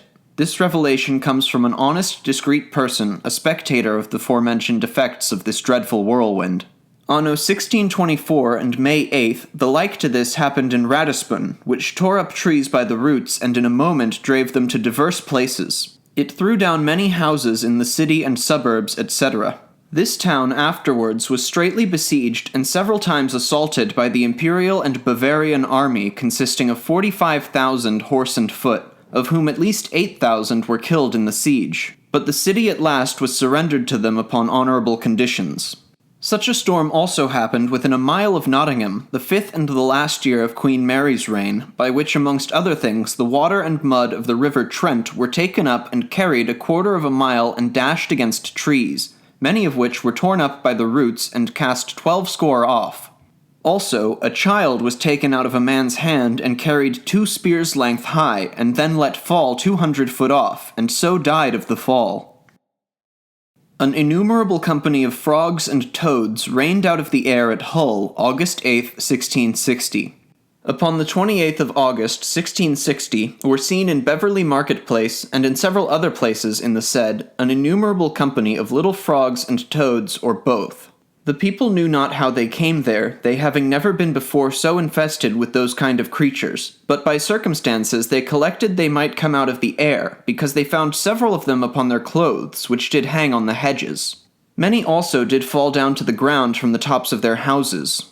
This is certified by a merchant of Hull who was that day at Beverley Market and saw these frogs, and helped as himself relates to destroy many hundreds of them while he remained there. The parallel. The like to this happened in Alfaria anno 1349. In the same year Pope Paulus Tertius died, and the next year after there were great stirs in Germany. The Emperor Charles V was so prosecuted and environed by those who rose up against him that he very hardly escaped with his life by flight.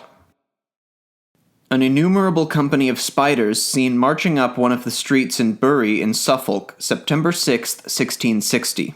At St. Edmund's Bury in Suffolk, September 6, 1660, in the middle of the Broad Street, there were got together an innumerable company of spiders of a reddish colour. The spectators judged them to be as many as would have filled a peck. These spiders marched together and in a strange kind of order, from the place where they were first discovered, towards one Mr. Duncombe's house, a member of the late Parliament and since knighted. And as the people passed the streets, or came near the spiders to look upon so strange a sight, they would shun the people, and kept themselves together in a body till they came to the said Duncombe's house, before whose door there are 2 great posts. There they stayed, and many of them got under the door into the house, but the greatest part of them, climbing up the posts, spun a very great web presently from the one post to the other, and then wrapped themselves in it in 2 very great parcels that hung down near to the ground, which the servants of the house at last perceiving, got dry straw and laid it under them, and putting fire to it by a sudden flame consumed the greatest part of them. The number of those that remained were not at all considerable. All the use that the gentleman made of this strange accident, so far as we can learn, is only this, that he believes they were sent to his house by some witches. A great swarm of flies seen flying over St. Edmundsbury. The same day were also seen a great swarm of flies flying over the said town of St. Edmundsbury. Their multitude was so great that the sky seemed to be darkened by them. Both these relations come from credible persons, eye-witnesses. However, the truth of these things is notoriously known to the generality of the inhabitants in that town. A crab tree covered with blossoms in the month of October 1660. In the county of Merioneth in North Wales, in a field or close which did belong to Colonel John Jones, who was executed at Charing Cross, October 17, 1660, was seen by a tenant of his going forth into the said field that morning, or very near the time, a crab tree covered all over with blossoms. He was so astonished at it that he could not believe it was so, till he came near to the tree and cut of a bough of it, which he carried home with him and showed to his family and divers of his neighbours. Several other credible persons saw the tree, and many gentlemen that were near and heard of it sent for boughs, which, when they saw, they were convinced of the truth of the report. This relation we received first by letters from the aforesaid tenant, and a further confirmation we have since had of it by some very credible persons, inhabitants there, eye-witnesses, who coming up to London did here attest it viva voce. Another crab tree begun to blossom at the same time. The like also was seen on another crab tree not far from the former, which began to blossom on the said 17th of October, and the next day was full of ripe blossoms like the other, but within 4 or 5 days they all saded and withered away. The information of this particular also we have by letters from the persons themselves who were spectators. Money meadow mice which did eat much grass in some parts of Norfolk. In the month of November last, 1660, in some part of Norfolk were such multitudes of meadow mice that in many hundred acres together one could hardly set down his foot without treading on them. They did eat up the roots of the grass, and in one Mr. Spellman's ground, as himself confessed, they have spoiled him so much grass as used to keep 130 fat cattle, he feared also he should be damnified by them 300 pounds in a field of coal seed. The parallel. We find that in the same month of November, anno 1580, at Southminster in Dandsey, Hundred in Essex, there appeared an infinite number of mice which overwhelmed the whole earth in those marches, and did shear and gnaw the grass to the roots. Upon it followed a great murrain of cattle, which afterwards fed in those grounds. The year following, Queen Elizabeth was much disturbed with Jesuits, of which several were executed. A great tempest which caused the sea, it being a springtide, to break down many strong banks in Cheshire, to the very great detriment of the country. In Cheshire, upon the 8th of November last, was a most tempestuous wind, and it being a springtide, all the low grounds to Thornton Moor Arm were overflowed like a sea. Great prejudice was done to many people's houses, some barns and windmills were blown down. The sea was so outrageous and high that it broke down copse at ᚹᚢᚾ᚞ that had stood, as is reported, 100 years. It brake down also a new strong copse about Green Wharf which cost 300 or 400 pounds, making it break down in Frente dams, which kept the flood from the mill, and very much corn in the mill was spoiled. The sea also flowed over ᚹᚢᚾ᚞ at Eldon Marsh, and did very great harm in Frodsome Marsh. Many sheep and rabbits were drowned, as also beyond Chester many sheep and mares with colts were drowned. Very great harm was also done by shipwreck at sea. Few or no vessels in those parts escaped.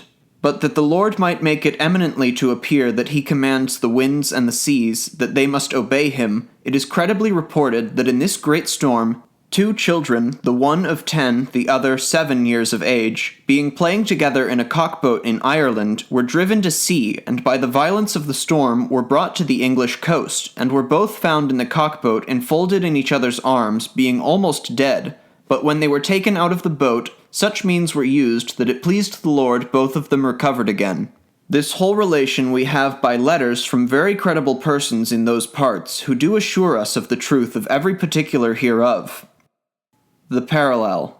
In the year 1534, such an inundation happened in Poland, and the same year the King of Scandia died, and Henry VIII, King of England, by Act of Parliament abolished the Pope's authority in this nation.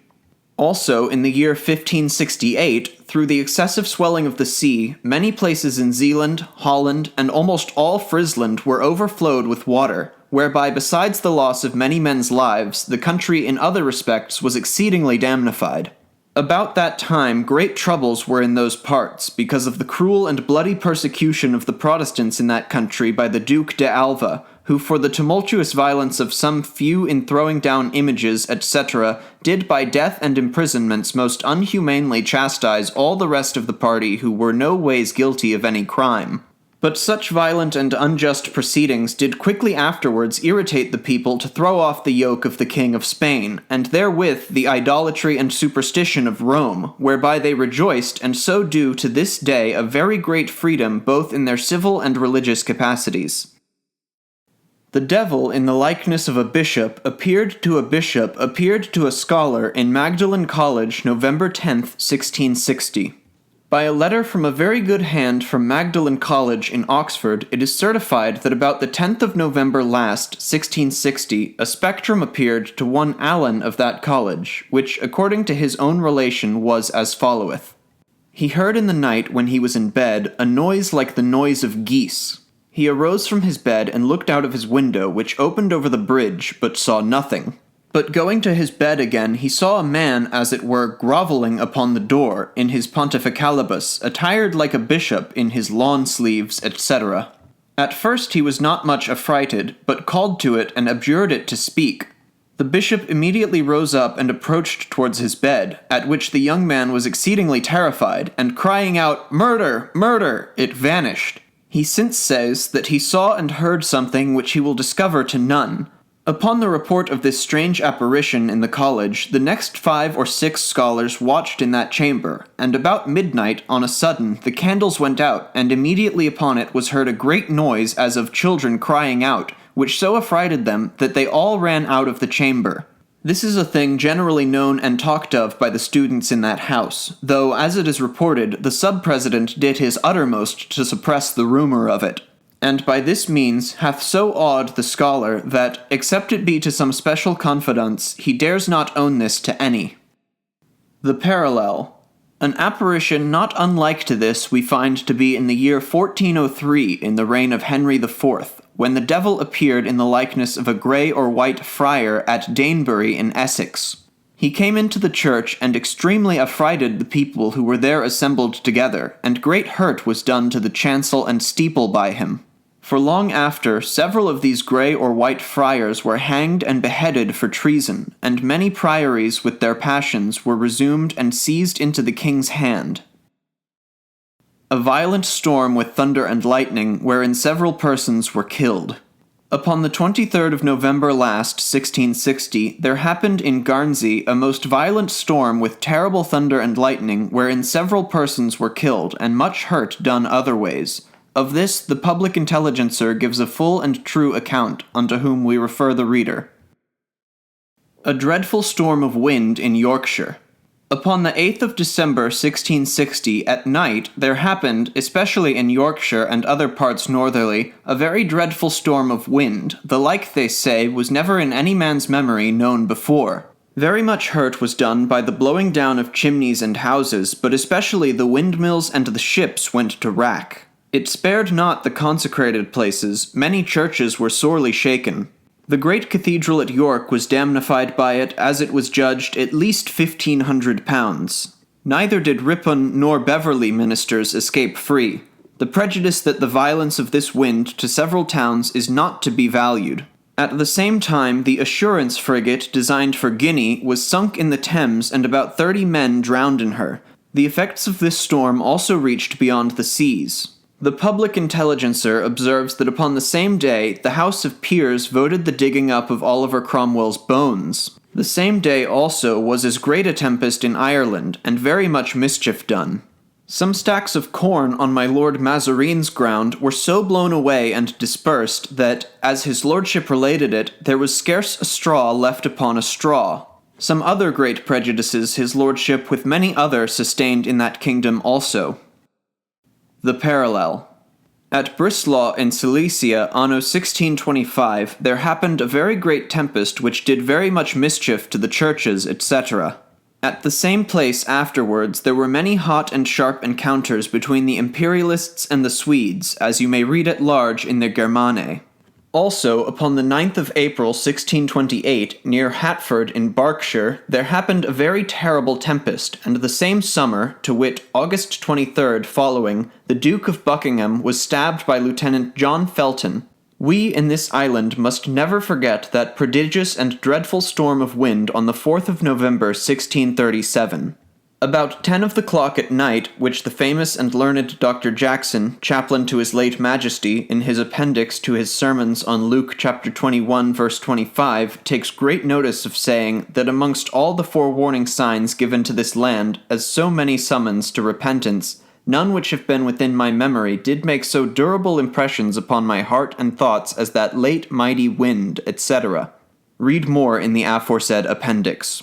We all too well remember what followed hereupon, both in respect of the troubles in Scotland and the civil wars amongst ourselves for so many years together.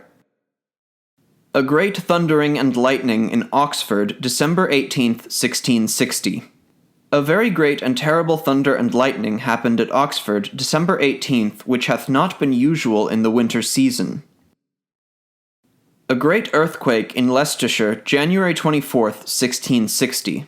Upon the 24th of January last, 1660, between 6 and 7 of the clock at night, there was a very great earthquake in most parts of Leicestershire, and in some places in the adjacent countries. It came at the first with a noise in the air like thunder at a great distance. It shaked the houses very much, and in some places men could hardly stand except the held by something. It continued about the space of a quarter of an hour. This is a thing publicly known in most parts of that county, as also in Rutland, etc. The Parallel. There was a dreadful earthquake on the 2nd of October, anno 105. Not long after followed the most cruel and bloody persecution of the Christians under Trojan the Emperor Dion.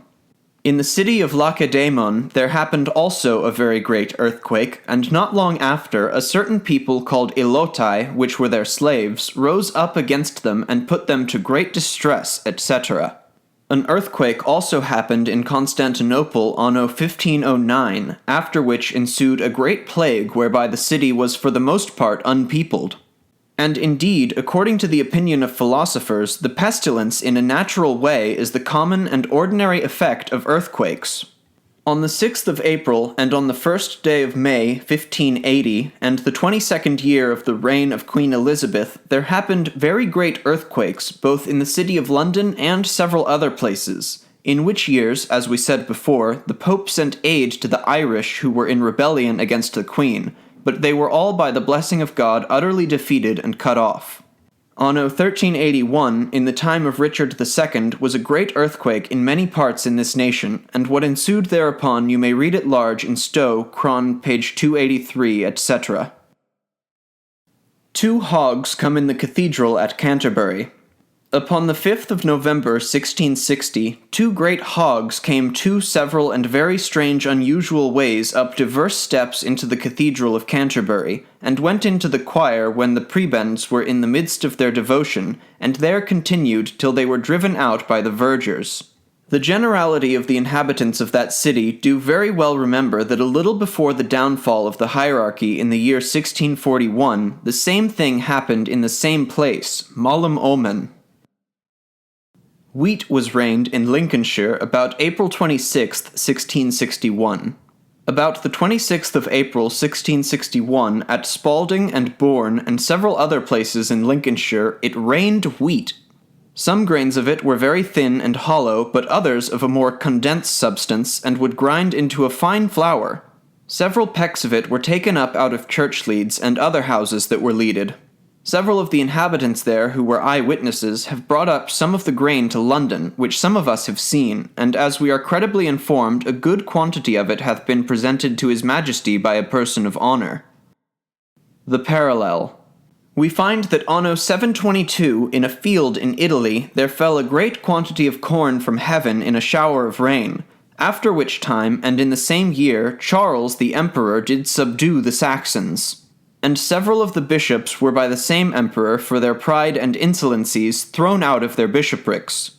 The like also happened anno 828, in which year Ludovicus the emperor transported an army into Africa, and in a pitched field did totally vanquish and overcome the Africans. About the year 1641 it rained a kind of grain in several parts of England, which was like a withered wheat corn, but not so long, with a skin of dark colour, which, being pulled off, the grain had a taste somewhat sharp and hot.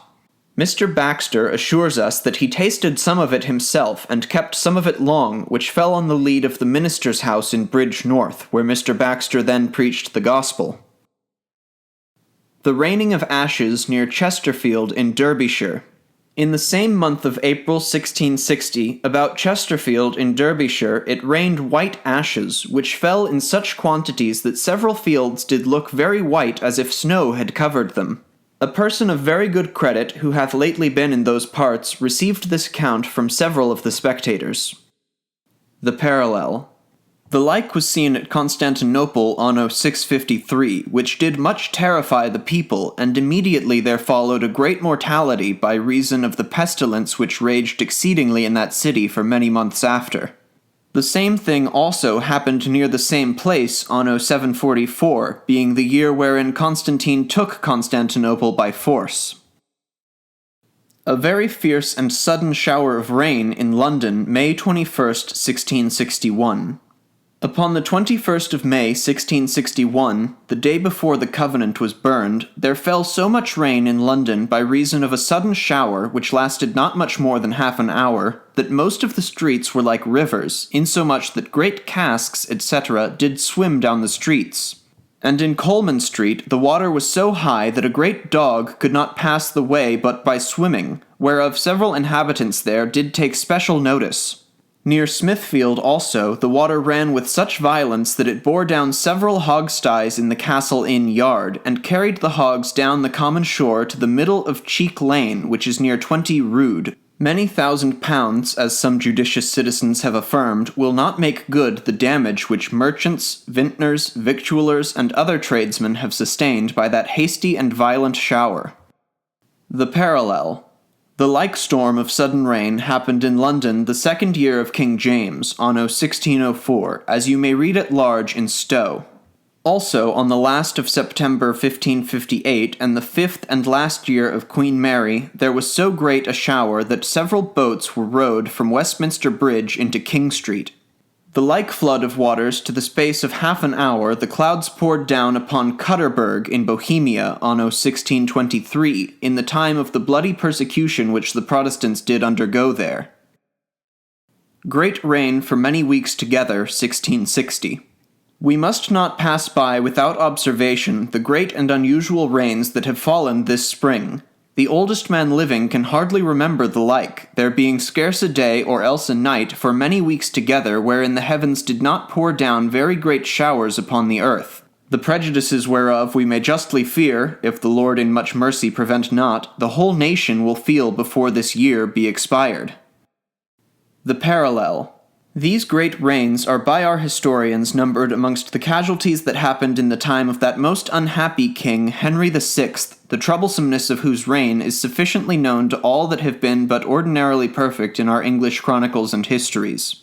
Also, in the year 1594, and the 36th of the reign of Queen Elizabeth, it rained from May till about the latter end of July almost every day or night, and after it followed, though a reasonably good harvest, yet a dearth of corn and all manner of provisions. A woman delivered of a monster in Scotland. By diverse letters from Scotland we are certified that a woman lately in that nation brought forth a strange and dreadful monster, the description whereof take as followeth, being an extraction of one of those letters which was sent from a known credible person in Scotland to a friend, a near relation of his, not far from London. In the county of Bochanan in our island there was a woman brought to bed of a certain creature, which before it came forth was heard to squeak and cry in the womb. And as it was coming out, it did squeak so terribly that every one run away affrighted. At last the minister with several others came in, and there was born a creature all hairy beneath the girdle like a man-child, and above the shoulders 2 heads, one upon the top of the other, the upper like the face of a lion, and did immediately run up and down the house, crying 3 times, "Woe! Woe! Woe to the world!" The father of this monster knocked it on the head. This is a certain truth. We have from very good hands assured of a very strange providence of God that lately happened at Winkinton in the county of Somerset on the 29th of May, 1661. The relation whereof as it was received from honest and faithful persons, eye-witnesses take as followeth. Upon the said 29th of May, being His Majesty's birthday, and appointed as a day of thanksgiving for His Majesty's restoration to the exercise of his regal power over these nations, Mr. Severall, the minister of the town of Winkinton aforesaid, did in the celebrating the memorial of that day, or on the Lord's Day foregoing, preach to the people from that portion of Scripture, 1 Samuel chapter 12, verse 25. "But if ye shall do wickedly, ye shall be consumed, both ye and your king."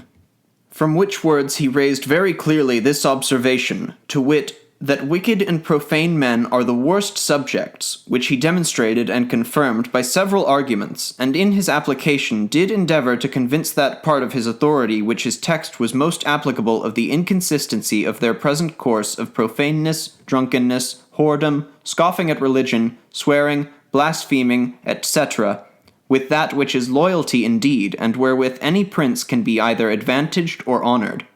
The rude debauched multitude of the Lown, who judged themselves the best subjects because most obnoxious to the preacher's reproofs, were extremely scandalized and enraged at this doctrine, and resolved to be avenged on the minister for so open detecting their disloyalty to their sovereign, to which purpose they prepare an effigies made of straw and clothed it in black, which might represent Mr. Sacheverell, and put into its hand the catechism compiled by the late Reverend Assembly of Divines, and with a horse or horses drew it through the town upon a sled, and at several honest sober men's doors as they passed along they made a stand, demanding of it whether it would read the common prayer or no, to which some were appointed still to make an answer in the negative, whereupon they drew it away to the place where they had set in order above 100 faggots of furses and other such like combustible matter, in the midst of which pile they placed the aforesaid effigies on a short pole, and then kindled their bonfire.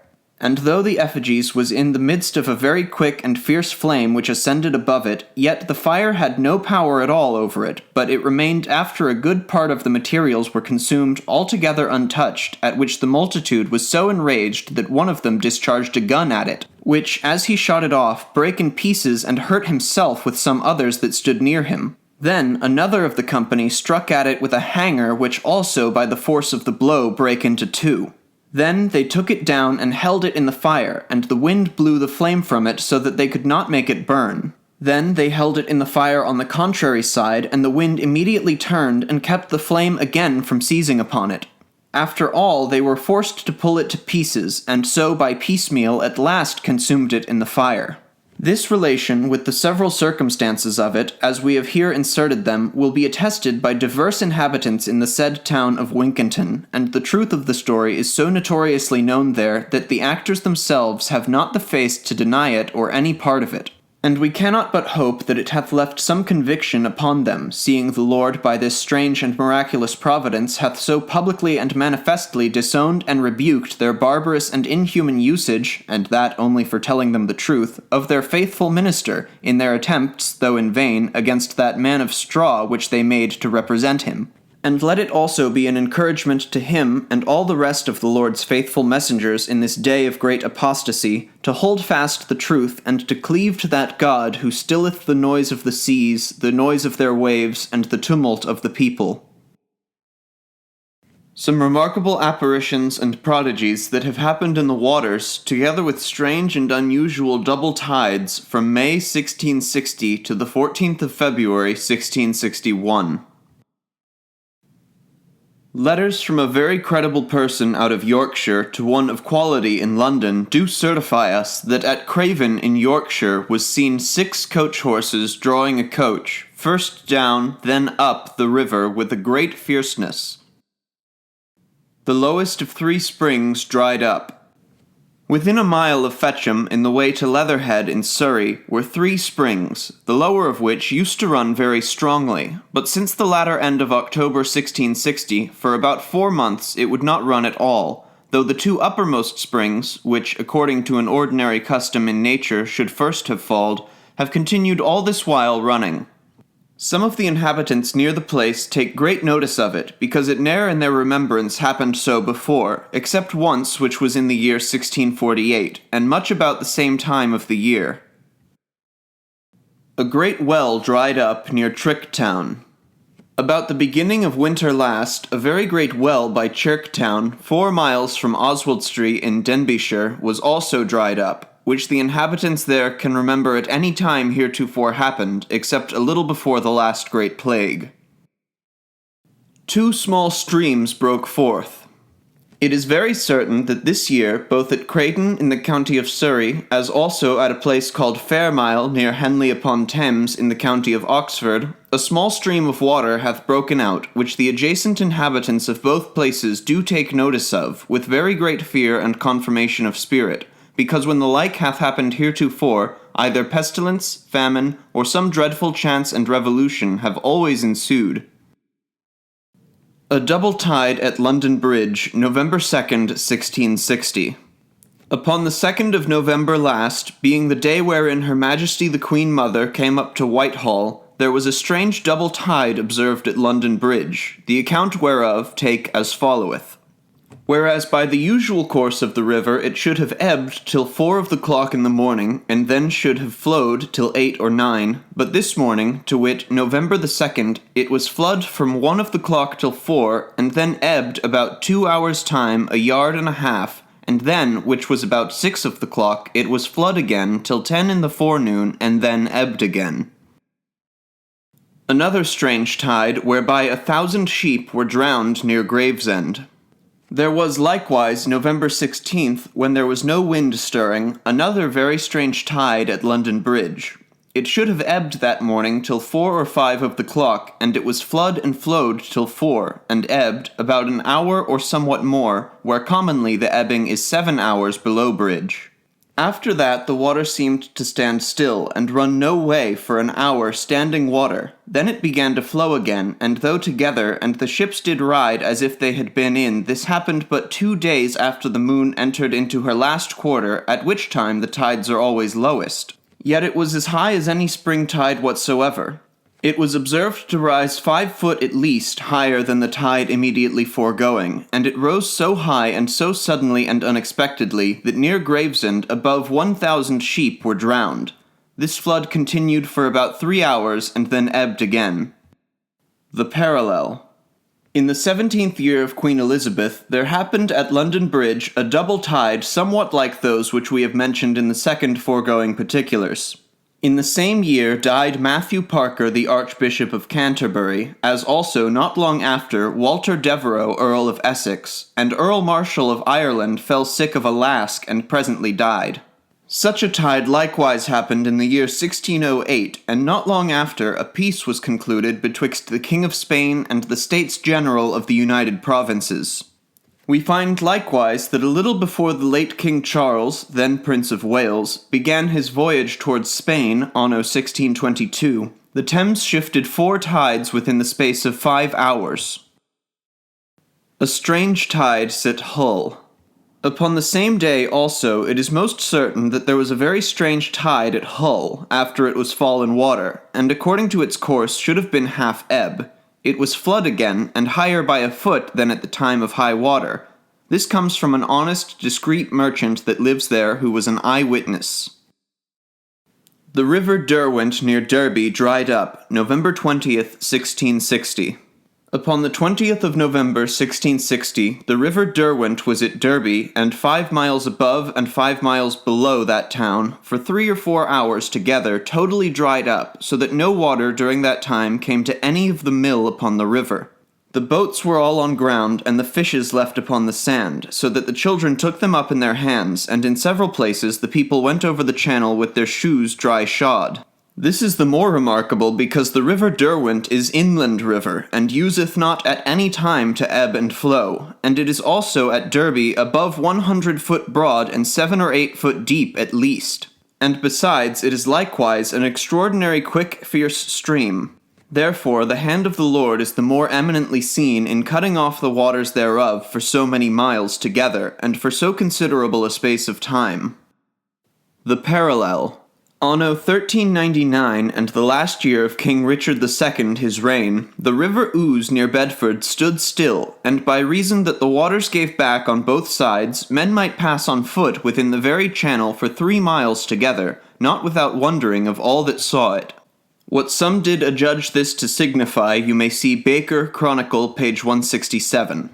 It was conceived also that it did portend the civil broils between the houses of York and Lancaster, which happened not long after, and wherewith England for a long time was rent in pieces.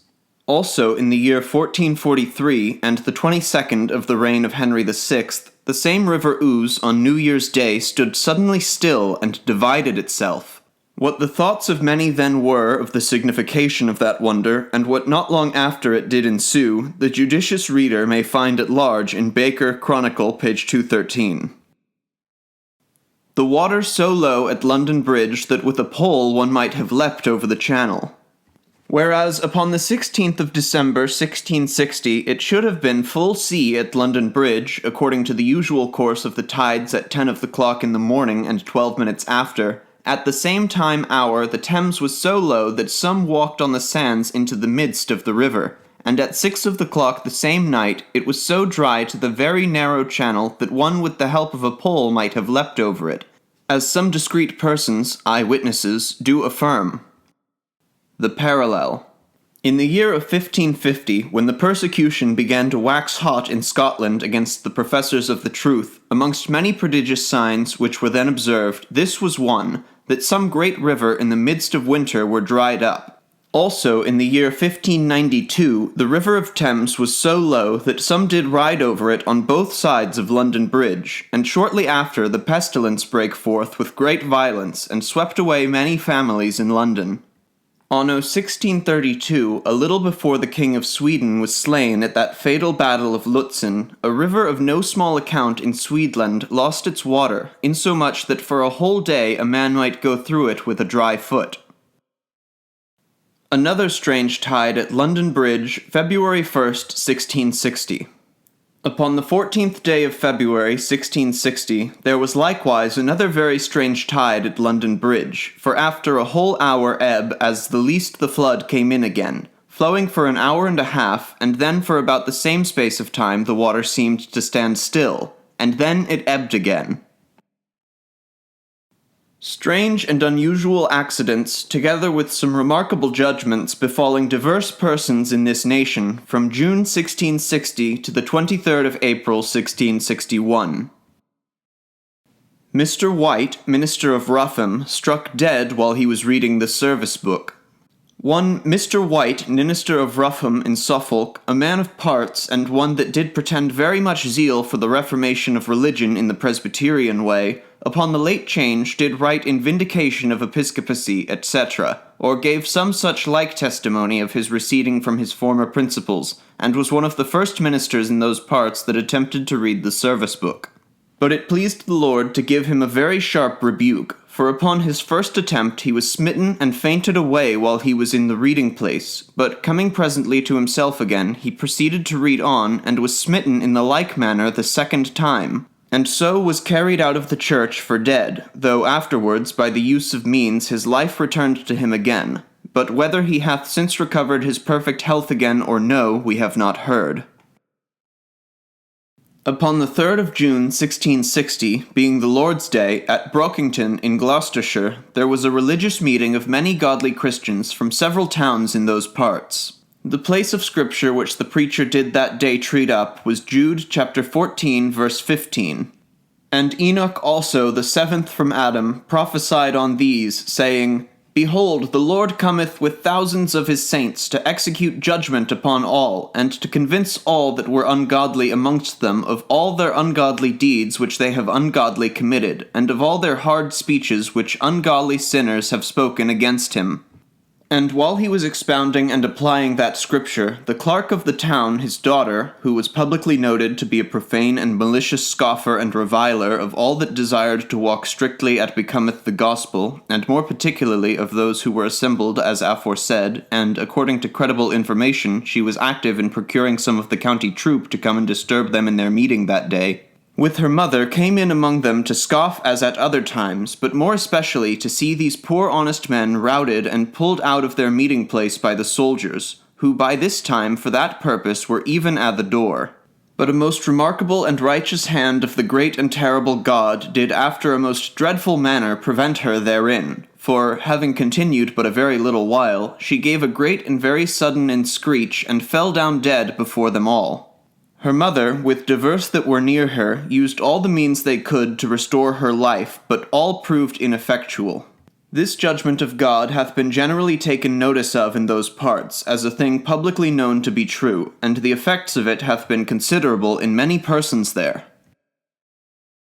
One offended with an honest minister for speaking the common prayer book as he conceived, prosecuted the minister with great violence, but the Lord put a stop to it by raking away the prosecutor by sudden death.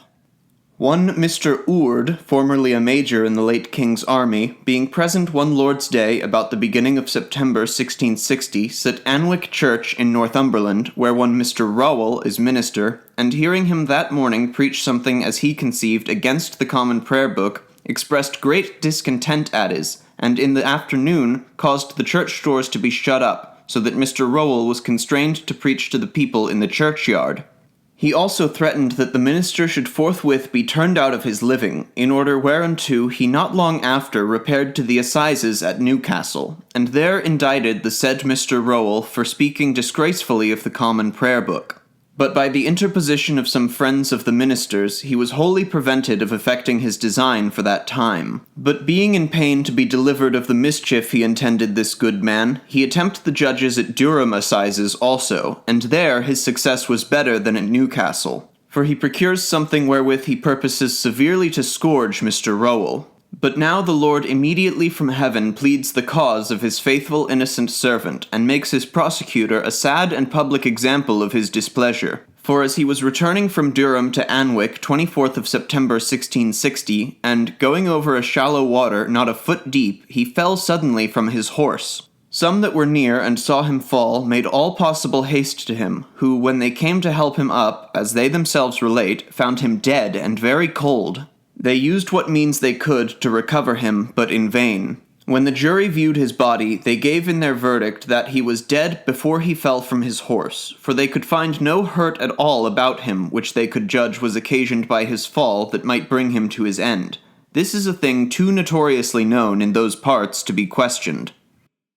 The parallel. The under-marshal in Calice, who was a great informer against and a great prosecutor of good people, there did suddenly fall down dead and never spake word more, says Mr. Fox in his Acts and Monium. One angry with an honest minister for not reading the common prayer, undertook to do it himself one Lord's Day, and intending to do it again the next Lord's Day, was taken that morning with a dead palsy, and so hindered of his purpose. Out of Leicestershire it is certified from unquestionable hands that a gentleman of good quality and estate, an inhabitant in a parish in that county, did very much urge the minister of the place to read the service book. When he saw he could not by his importunity prevail with him to do it, out of his extraordinary zeal to propagate that way of devotion, upon a Lord's Day following did himself read it in the church to the people. The minister, being a man of peaceable spirit, did no ways interrupt him in it.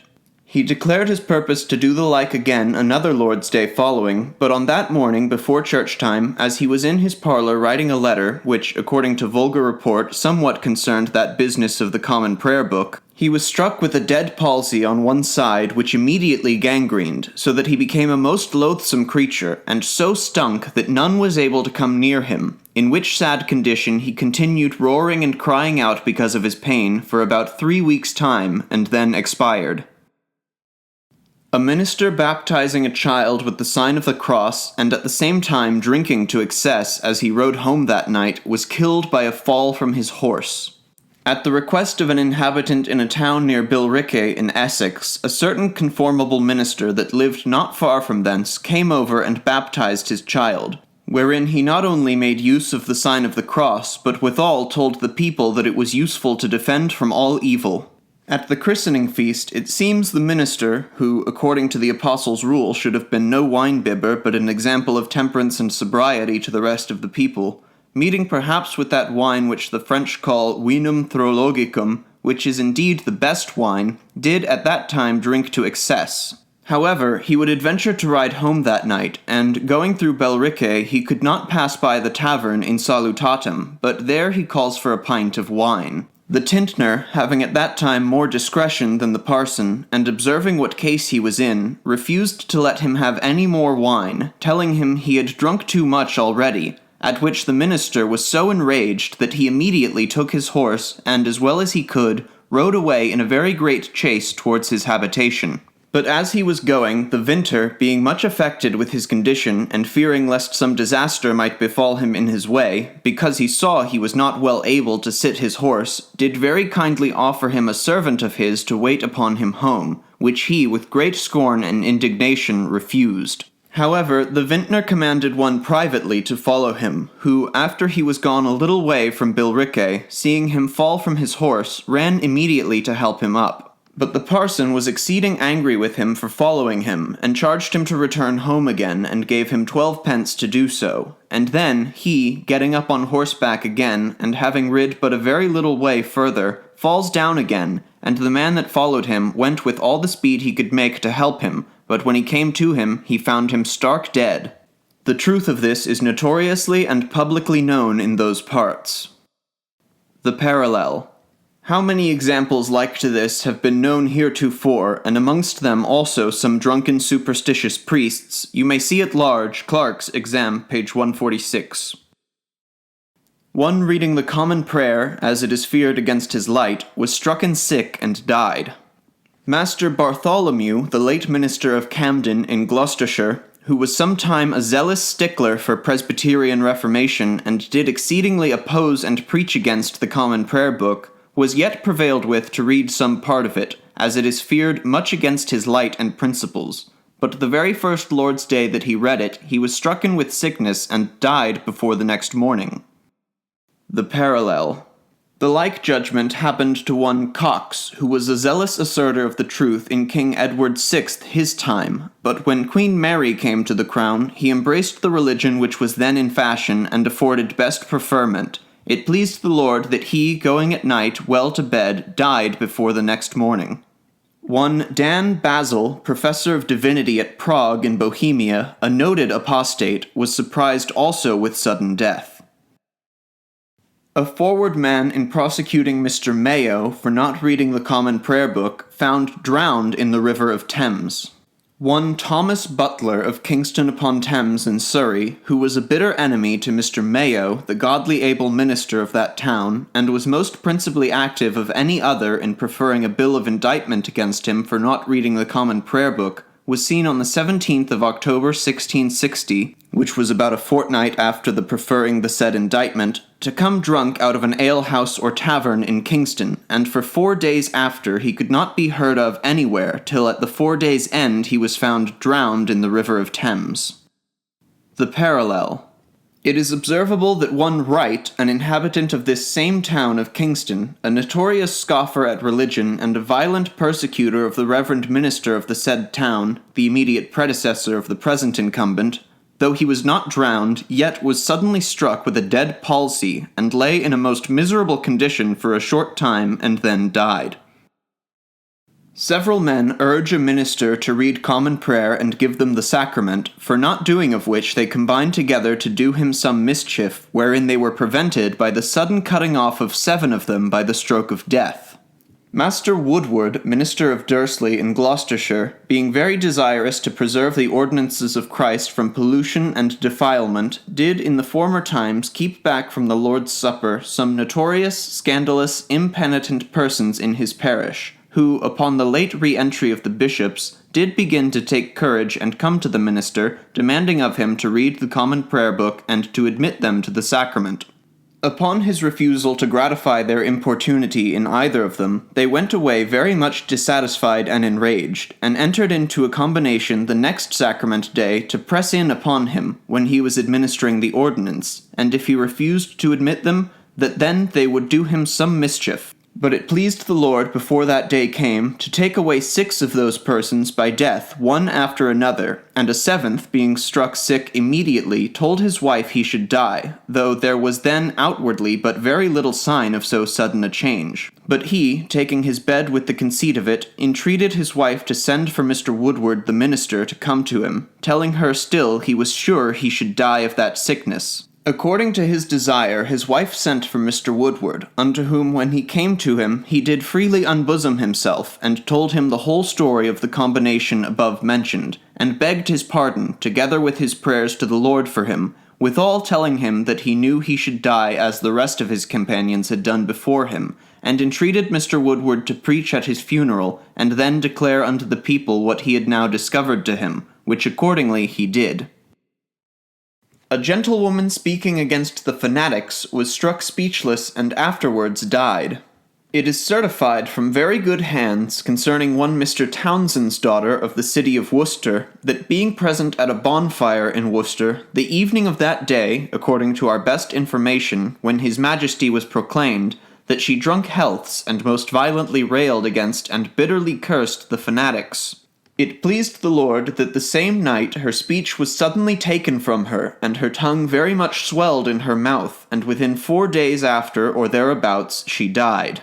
Her father sent to Mr. Moore, an eminent minister in that city, desiring him to bury her with the Book of Common Prayer. Upon his refusal, he got one Horrell, who lived not far from thence, a man of very ill fame, to do it, and when he should have read, his eyesight was utterly taken away from him. He tried several books, but could read in none of them. The people waited near a quarter of an hour, till at last another parson was, by the friends of the deceased, requested to do that office for them, who, though as it is thought not canonically qualified for the service, in such an exigency did undertake it, but performed it so confusedly that all present were exceedingly astonished at it. This is a truth attested by several citizens of note and credit in Worcester, and indeed too notorious to be contradicted by any. Several nonconformists committed to prison, those who were their violent prosecutors stricken with sickness and died. About 20 sober religious people being met together near Carmarthen to worship God were taken and carried to that town. As they went through the streets, they were much abused by railing speeches, and some that were more rude and barbarous threw stones at them as they peaceably passed along, in which actions there was one Mrs. Simmons that was observed to be more forward than all the rest. One Mr. Bird, also Tertullus-like, did most vehemently accuse and implead these poor Christians. It was so remarkable that the justice himself, according to the duty of his place, did publicly check him for being so busy and violent in that wherein he was not at all concerned.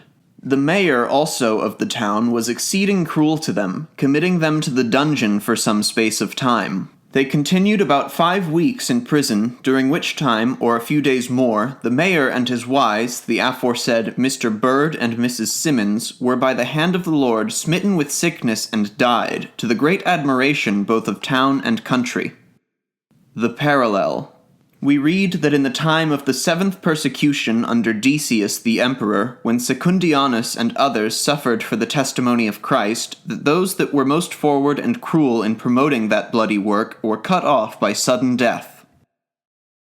One who did rail at and curse a faithful minister and other good people was soon after stricken with a dead palsy, and lay cursing and swearing till he died. Master Sims, the minister of Wimbledon in the county of Surrey, being by the violence of one of the churchwardens hindered from preaching in the public place, did preach at his own dwelling-house to as many as were free to come thither to hear him.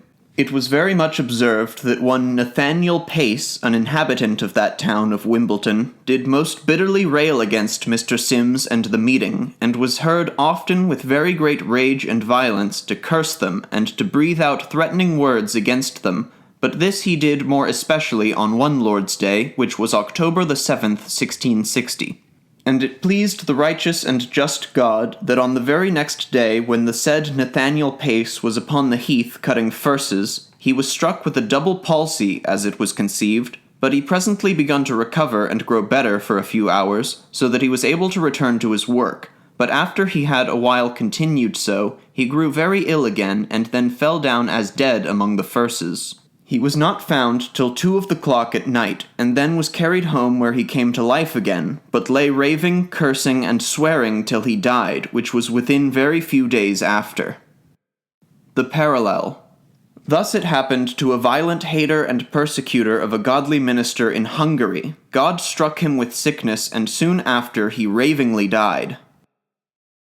One who maliciously prosecuted an honest man for delivering some books to his friend while he was writing to a justice of peace about it, was struck dead before he could send his letter away. By a letter from an unquestionable hand in Yarmouth, bearing date January 28, 1660, we are assured that the clerk of the peace for the county of Norfolk did most maliciously prosecute one Captain Salter for giving a book which contained a narrative of the several executions of those 10 men who suffered in October last, to a gentleman, a friend of his in that county. Captain Salter was bound over to the sessions, and the clerk of the peace writes a letter to one of the justices who lived near to the gentleman, to whom Captain Salter gave the aforesaid books, that he should bind him over to appear at the sessions to testify against the said Captain Salter. When he had finished this letter, on the back side of it he writes down several questions which he desired the justice to propound to the said gentleman when he should appear before them, to wit, what conventicles had been lately kept at his house, and who the persons that met there, and what miracles Captain Salter did deliver to any person to his knowledge. When he had done this, before he could come out of his study to send away his letter, he fell down dead and never came to life again. One coming in to him found this letter just finished, and seeing the contents of it, sent for the gentleman whom it concerned, and showed him, who took a copy of it, by which means we come to know the certain truth of it. The parallel. In the year 1510, one Augustine, a lawyer, a great stickler against and a malicious persecutor of the nonconformists in Bohemia, called then the Brothers, was stricken from heaven with the stroke of sudden death while he was in his house sitting at supper. Also, Dr. Dunning, chancellor in the same county of Norfolk, a bloody persecutor in Queen Mary's days, was suddenly taken sitting in his chair and died. 2 men who violently prosecuted an honest minister smitten dead before they came to testify against him. There was a malicious person in Salisbury whose name was Payne, a brewer, who did inform some of the justices against Mr. Troughton, a godly minister in that city. The 27th of November, 1660, was the day appointed for the justices to come over to Salisbury to hear this information and examine some witnesses upon it, but it pleased the Lord that the aforesaid Pain, who was to be chief witness against this good man, and had made a vow not to brew any more ale till he had driven him out of the city, died within a very few hours before the time appointed for hearing the business, so that the justices were constrained for want of testimony to return from Salisbury re infecta. Much about the same time another also of the said city, whose name was Hayter, a violent and malicious prosecutor of the said Mr. Troughton, was suddenly taken away by death. Of the hand of God against those two men great observation hath been taken, both of the generality of the citizens and some of the justices. The parallel. Mr. Richard Sedgwick, an eminent gracious man and an able preacher of the gospel for many years together at Wapping, was in his younger days called to be the minister to the Merchant Adventurers Company in Hamborough, amongst whom he did very much good, being instrumental in drawing many souls to Jesus Christ, at which the divil was very much enraged, and stirred up an eminent merchant of the company against him, because of his impartial dealing in his ministry.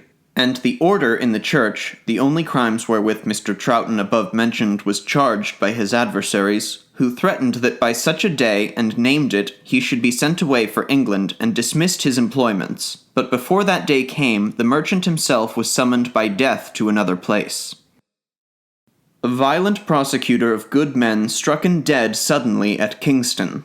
Upon the first day of the assizes, being March the 4th, 1660, at Kingston, it pleased the Lord to strike with sudden death as he was drinking a glass of wine in the Castle Tavern there, the under-sheriff of that county, a notorious hater and persecutor of nonconformists, and a most violent stickler for the common prayer book. And it is well known that at the time of his death he was maliciously prosecuting something of that nature against some honest peaceable people in that county. The parallel. One morning, a Frenchman, immediately after he had been instrumental to bring a godly Protestant to the stake, was by sudden death taken out of the world. A woman was envious against a godly minister, wishing her fire in his belly, which fire burned her own house and many others before night. At Ilminster in Somersetshire, a woman who very much hated a godly able minister that was newly turned out of his living, there as she was bringing home fire which she had fetched from a neighbour's house, wished that it were burning in the said minister's belly.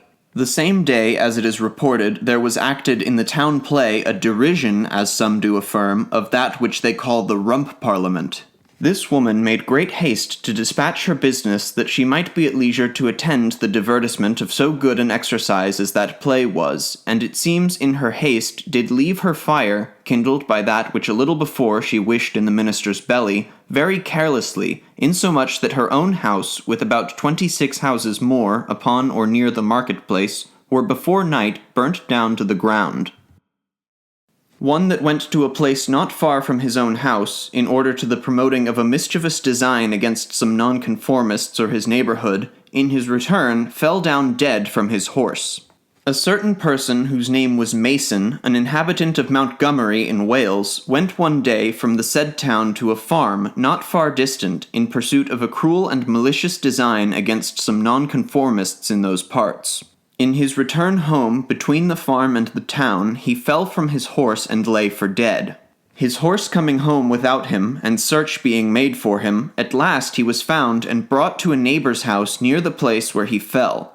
It was not long before by the use of means he came to life again, but, like a distracted man, he continued a few days and died. A lady who uttered very horrid blasphemous words was not long after taken away by death. A gentleman of good quality and a very credible person, giving a visit to a great lady not far from Charing Cross, was entertained by her with very bitter invectives against the Parliament party, from whom she had received in former times very great civilities, and towards whom during all those times she was exceeding moderate. But now, not like the same woman very much transported with passion against them, the gentleman endeavoured to calm her spirit, and amongst other discourse told her it was not good for any to be too confident, for if we provoke God by our wickedness, he could easily, as he had done this, so make another change in a moment if it pleased him.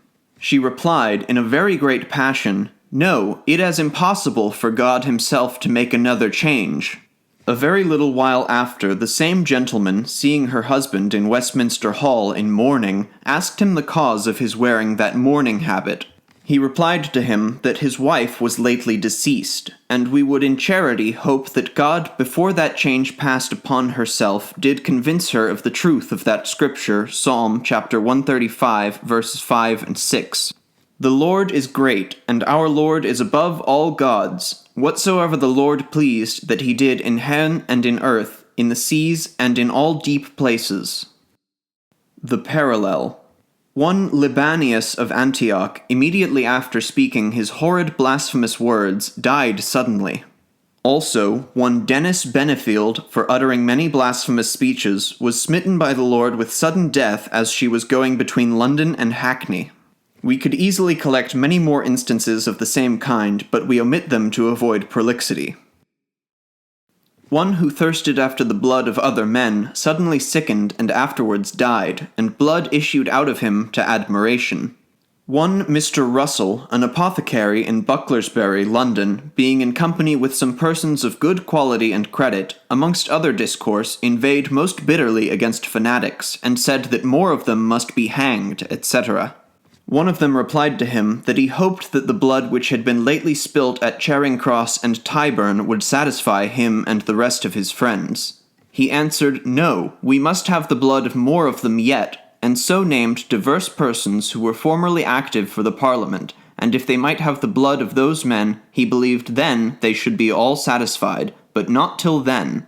It pleased God that this man went home and that night sickened and grew worse and worse, till at last he was desperately ill and full of torment, and seemed to be extreme restless in his spirit, till at length, within a week after he had spoken the aforesaid words, he was taken away by death, and immediately after his breath was out of his body, there issued from his mouth, nose, ears, and fundament very great and unusual quantities of blood, to the great admiration and astonishment of the beholders, who had not the least knowledge of the above-mentioned discourse, which so immediately preceded his death. The parallel. Charles IX, King of France, whose thirst could never be quenched with the blood of the Protestants, by God's just judgment fell sick and with great effusion of blood out of many parts of his body, died miserably. One at a bonfire brought his hog trough to be burnt as the fanatic's pulpit, but afterwards his house and barns were burnt by lightning. At Hornsey in Suffolk, one Gibbs, a very profane scoffing man against religion, did cause his hog's trough to be brought forth to a bonfire which was then in the town, and ordered the wood to be set round it, saying that this was the fanatic's pulpit, which he would now have burnt to ashes, and so made himself and the company very merry with that foolish and ridiculous conceit. It pleased the Lord that in a very short time after, this man's house and barns were set on fire with lightning from heaven, and all burnt down to the ground, since which time he is observed to be more silent, and forbears his scoffing invectives against good men. The parallel. Immediately after the Queen Mother of Scotland had uttered some jeering and scoffing speeches against some distressed Protestants who were slain before the walls of Leith, a sudden fire kindled in that town which burnt up all the Queen's storehouses and provisions, whereupon she presently fell sick and died. A person rejoicing in expectation to see Major General Harrison go to his execution was suddenly taken with a strange trembling or convulsion fit. The day that Major General Harrison suffered, October 13th, 1660, a pantaloon ruffianly gentleman placed himself near Newgate to see the Major General drawn to his execution. One that stood near him observed him often to break forth into most execrable cursing and swearing. He would be frequently wishing, "Oh, that the rogue would come away, that I might see how like a rogue he looks, now he is going to be hanged." At length Harrison came, and as this gentleman had fixed his eye upon him, he was smitten immediately with such a trembling that he was not able to hold a joint still.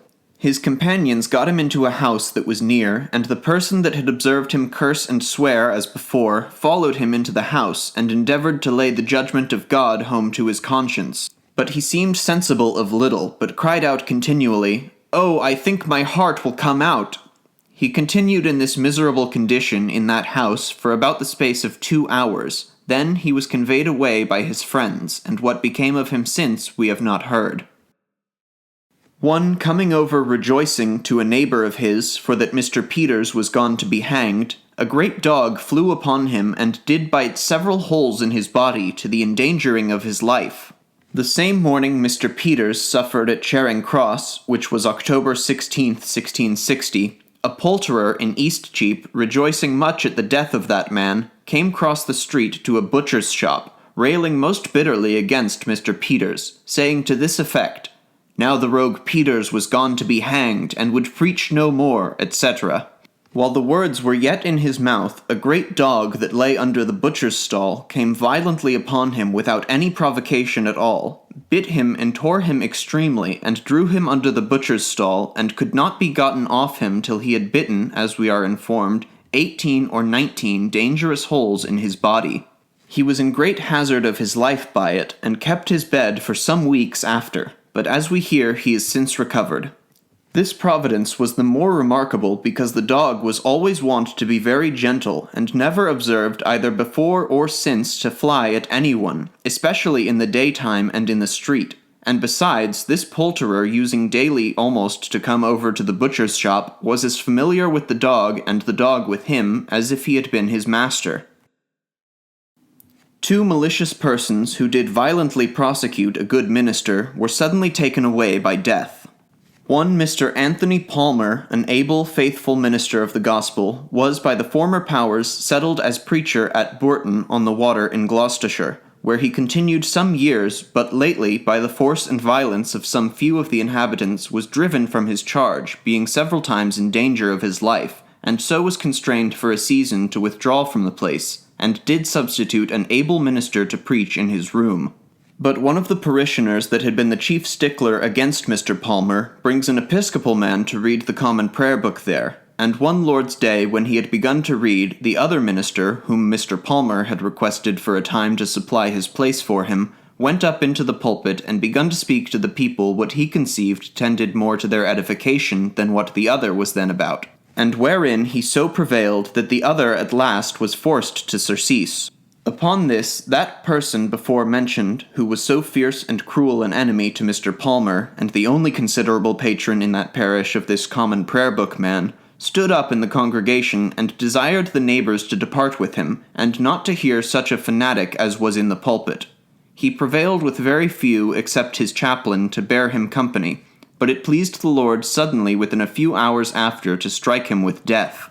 Another of the parish that was his abettor and companion in the forementioned proceedings was also suddenly smitten in a very strange manner, his hands grasping one another that they could not be opened, who in 3 days' time was taken out of the world by death also. The parallel. One that was chamberlain to the Emperor Valens expressed much discontent against a religious monk because of his frequent preaching, and did at one time, especially in the presence of the emperor, abuse him with taunts and railing language, but presently the hand of God stroke him with an apoplexy, and he fell down dead. One who was come to London in order to do some prejudice to some honest people in his country was prevented by death.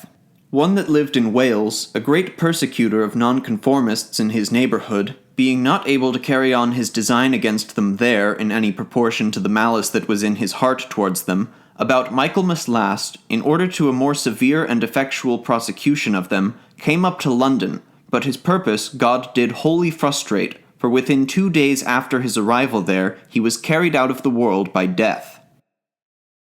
A patron of a living where a godly minister was settled, having done much injury to this good man, was so overrun with lice that he died.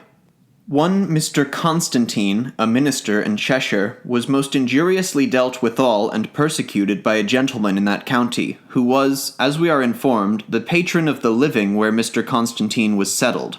But it pleased the Lord to send great swarms of lice to this gentleman, wherewith he was grievously infested, and having some convictions upon his conscience, he went to Mr. Constantine, acknowledged the wrong he had done him, and desired his pardon, and the benefit of his prayers to the Lord on his behalf. But within a short time he died of this noisome disease. The parallel. Tertullian writes concerning one Claudius Herminianus, a great hater and persecutor of the Christians, that God smote him as he did Herod, so that he died of vermin. But before his death, says he, cognito errore suo pene Christianus decessit, Being convinced of this error in afflicting the servants of Christ, he died almost persuaded to be a Christian himself. Maximinian, the emperor, a cruel persecutor of the Christians, was by the hand of God struck with a grievous disease, vermin bred abundantly in his body, wherewith he was so infested that, not being able to endure it any longer, he hanged himself. One Philips also, a bloody enemy to the Protestants in Queen Mary's days, and particularly to Mr. Tyndale, a godly minister, fell into a grievous sickness and was consumed with lice. Upon the 23rd of March, 1660, a dreadful judgment was executed by God's immediate hand upon one Dorothy Maitly, an inhabitant of Ashover in the county of Derby. An exact and true relation whereof was taken from the mouth of a very credible person, who lives in the said town and was an eyewitness of this severe stroke, by an eminent citizen of London, who upon occasion hath since that time been at Ashover, and according to the information he there received concerning it, did himself draw up the relation following. This Dorothy Maitly lived in Ashover in the county of Derby, 4 miles from Chesterfield. She was a woman of a very wicked life and conservation, as divers people of the town informed me, and particularly noted for a common curser, swearer, thief, and liar, and had gotten a constant habit of this imprecation in her asserting of any thing, "I would I might sink into the earth if it be not so," or "I would God would make the earth open and swallow me up," and the like. Some of the town said they had heard her use such like imprecations hundreds of times. Her usual labor that she followed for a living was to wash the rubbish that came forth of the lead groves or mines, and therein to get sparks of lead ore, as they called them.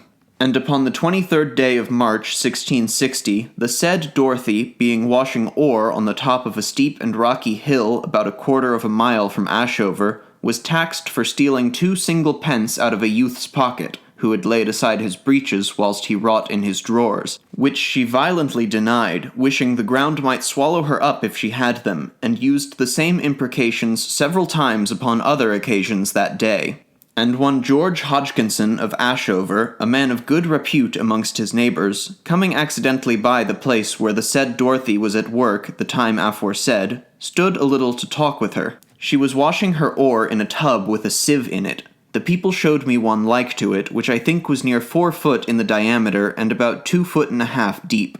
There was a little girl standing at her tub side, and another wench being at some distance called aloud to them, and they not understanding what she said, the said George Hodgkinson went to the tub side, and, taking the little girl by the hand, said, "Come and go along with me, and hear what the wench hath to say to you." But as he said, he and the girl were not gone 10 yards from the place before he heard the woman behind him crying out for help. And thereupon, looking back, he saw the woman and the tub twirling round and sinking, as his expressions were, and he, making answer to her cry, said, "Pray to God to pardon thy sin, for thou art never like to be seen alive any longer," or words to this effect. But when the woman and the tub were sunk about 3 yards down, she stayed a while and called again for help, thinking, as she said, that she should stay there. And the man, being sore amazed, yet beginning to think how to help her, immediately a great stone which appeared in the earth fell upon her head and broke her skull, and then the earth fell in upon her and covered her.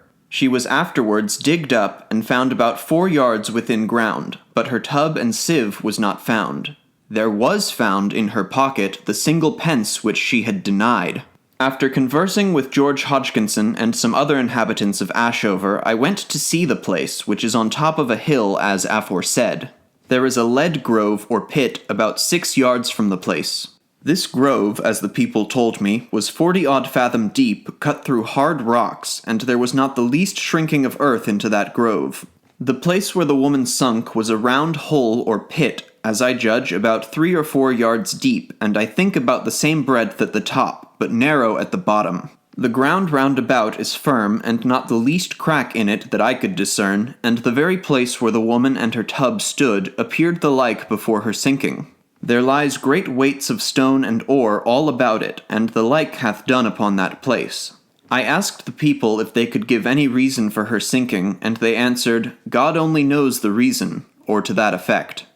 George Hodgkinson, the immediate eyewitness, seemed much affected with it, and said he hoped it would do him good, and that he should have occasion to remember it all the days of his life.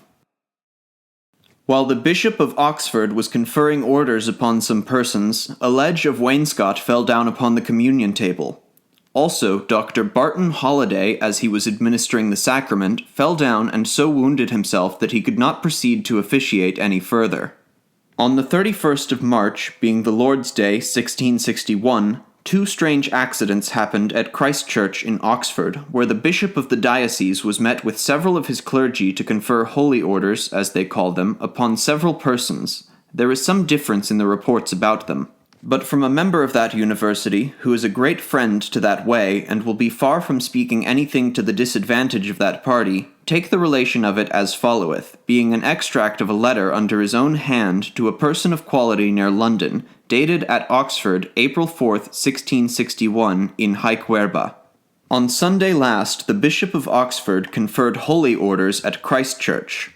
Whilst they were about the solemnity, two strange and unusual accidents happened which have already occasioned discourses here, and I doubt not the story will get with advantage to London. The first was that whilst the bishop was confirming several persons, a great ledge of wainscot fell down either upon or nigh the communion table, which it is thought, if the bishop had not been in the body of the chancel laying hands on the persons to be confirmed, but in the place where he read the prayers, it would have done him a mischief.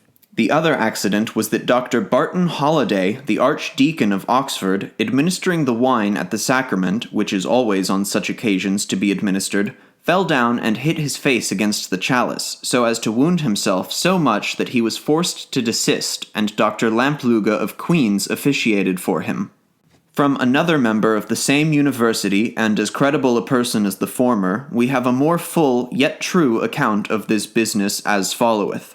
Upon the last day of March there were many ordained in Christ Church Chapel, one of which sounded twice that they were forced to intermit till strong water was fetched, after which the bishop went on in his work, wherein he had not long proceeded before a canopy made of wainscot, a great while since erected over the high altar, fell down upon the late railed altar, and with its fall threw down the bread appointed for the communion that day, together with the drinking vessels, and made them fly several ways. But after this a worse thing chanced, when the table was prepared again for the communion, and all consecrated by the bishop.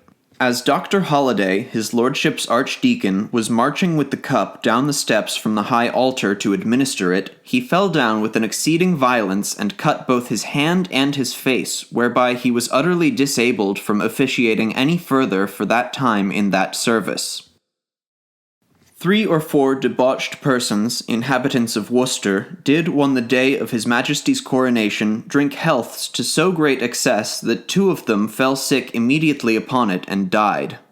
One Luke Hodges of the city of Worcester, with 2 or 3 more of his friends and companions, had occasion not long before the 23rd of April last, 1661, being the day of the king's coronation, to ride, according to our best information, to Droitwich, where their business, it seems, detained them the day before mentioned, which, according to the mode of those that would be accounted the best subjects, they did celebrate in swearing and rioting, but especially in drinking the royal healths, though expressly contrary to His Majesty's late proclamation on that behalf. But these men, that they might excel and become paramount in the solemnity of the day, did agree that the most considerable healths should be honoured with putting alive into every glass of wine a little fish, which in that country they call a loch, and so to drink down wine and fish together, and if at any time the fish stuck by the way, according to their agreement they were to swear and curse it down.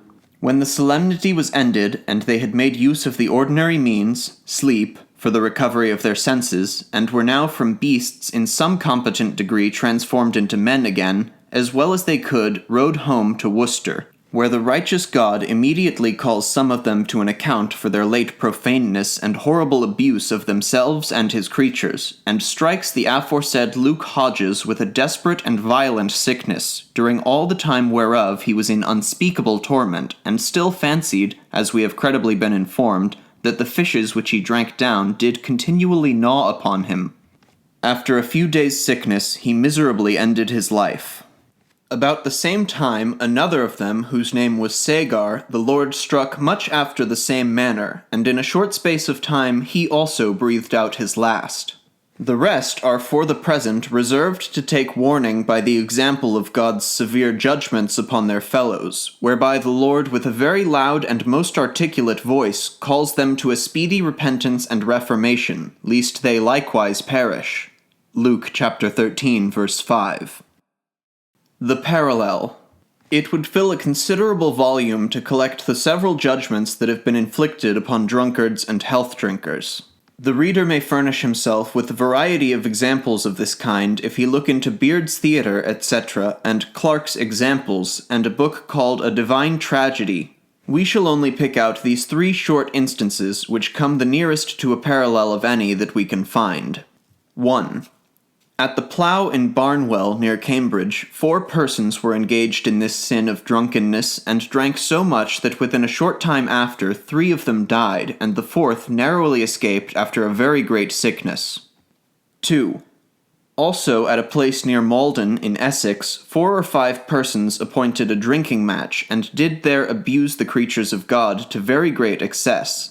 They drank healths in a very strange manner, whereof all of them died in a very short time after. 3. To these 2 we shall add only one more. An Episcopal conformable minister going down anno 1634 on a Saturday night with some of his neighbours into the country. The next day being the Lord's Day, they went in the afternoon a little way to visit a London minister who had another living in the country. He entertained them very courteously with good store of sack, etc. The parson that was the visitant drank so freely that he was ill all night, and the next morning grew worse. His neighbours got him home as well as they could to London, and before the next Lord's Day following he died. The conclusion. We have now given a faithful account to the world of those great and remarkable providences which have come to our knowledge within the compass of the respective times mentioned in the foregoing narrative. Many other particulars of the like nature we have by us, which came to our hands too late to accompany these which we have now published. We shall therefore reserve them together with what of the like kind may for the future from good hands be communicated to us, wherein we beg the utmost assistance from all the Lord's people in the several countries, to another season, which, if the Lord vouchsafe, they shall see the light also. In the meanwhile, we cannot but recommend to the reader's most serious perusal an excellent discourse of Dr. Martin Luther, that faithful servant of Jesus Christ against Antichrist, upon Luke chapter 21, verse 25, 26, etc., being very lately, by an able and faithful hand, with great exactness, translated out of his narrations on the Gospels and writings of the Apostles and other places of Scripture, printed at Bufal anno 1546. Which sermon, as we judge, doth most lively open and apply the foregoing history of the great and marvellous works of the Lord, which cannot indeed be rightly known or understood but by his word. And what this famous and eminent light of the Church did declare and teach so long ago is exactly calculated for this year of prodigies and wonders. We read in Revelation chapter 4, verse 5, that out of the throne of God proceeded lightnings and thunderings and voices, etc. By lightnings and thunderings we may well understand the terrible and dreadful works and dispensations of God, which, being alone, make but a very uncertain sound, but voices, which signify the preaching of the word, being joined with them, they may the more clearly be understood, and the better improved by all those that take pleasure therein. Now, as face answers face in a glass, so truly and fully doth the foregoing narrative in all things comport with the forementioned sermon, upon which account we do the more affectionately at this time recommend it to the sober and judicious reader, praying unto the Lord that all those who shall have hearts and opportunity to look seriously into it may thereby through divine blessing be fully instructed in the mind and meaning of God in these late eminent and signal works and wonders of his providence amongst us. Finis.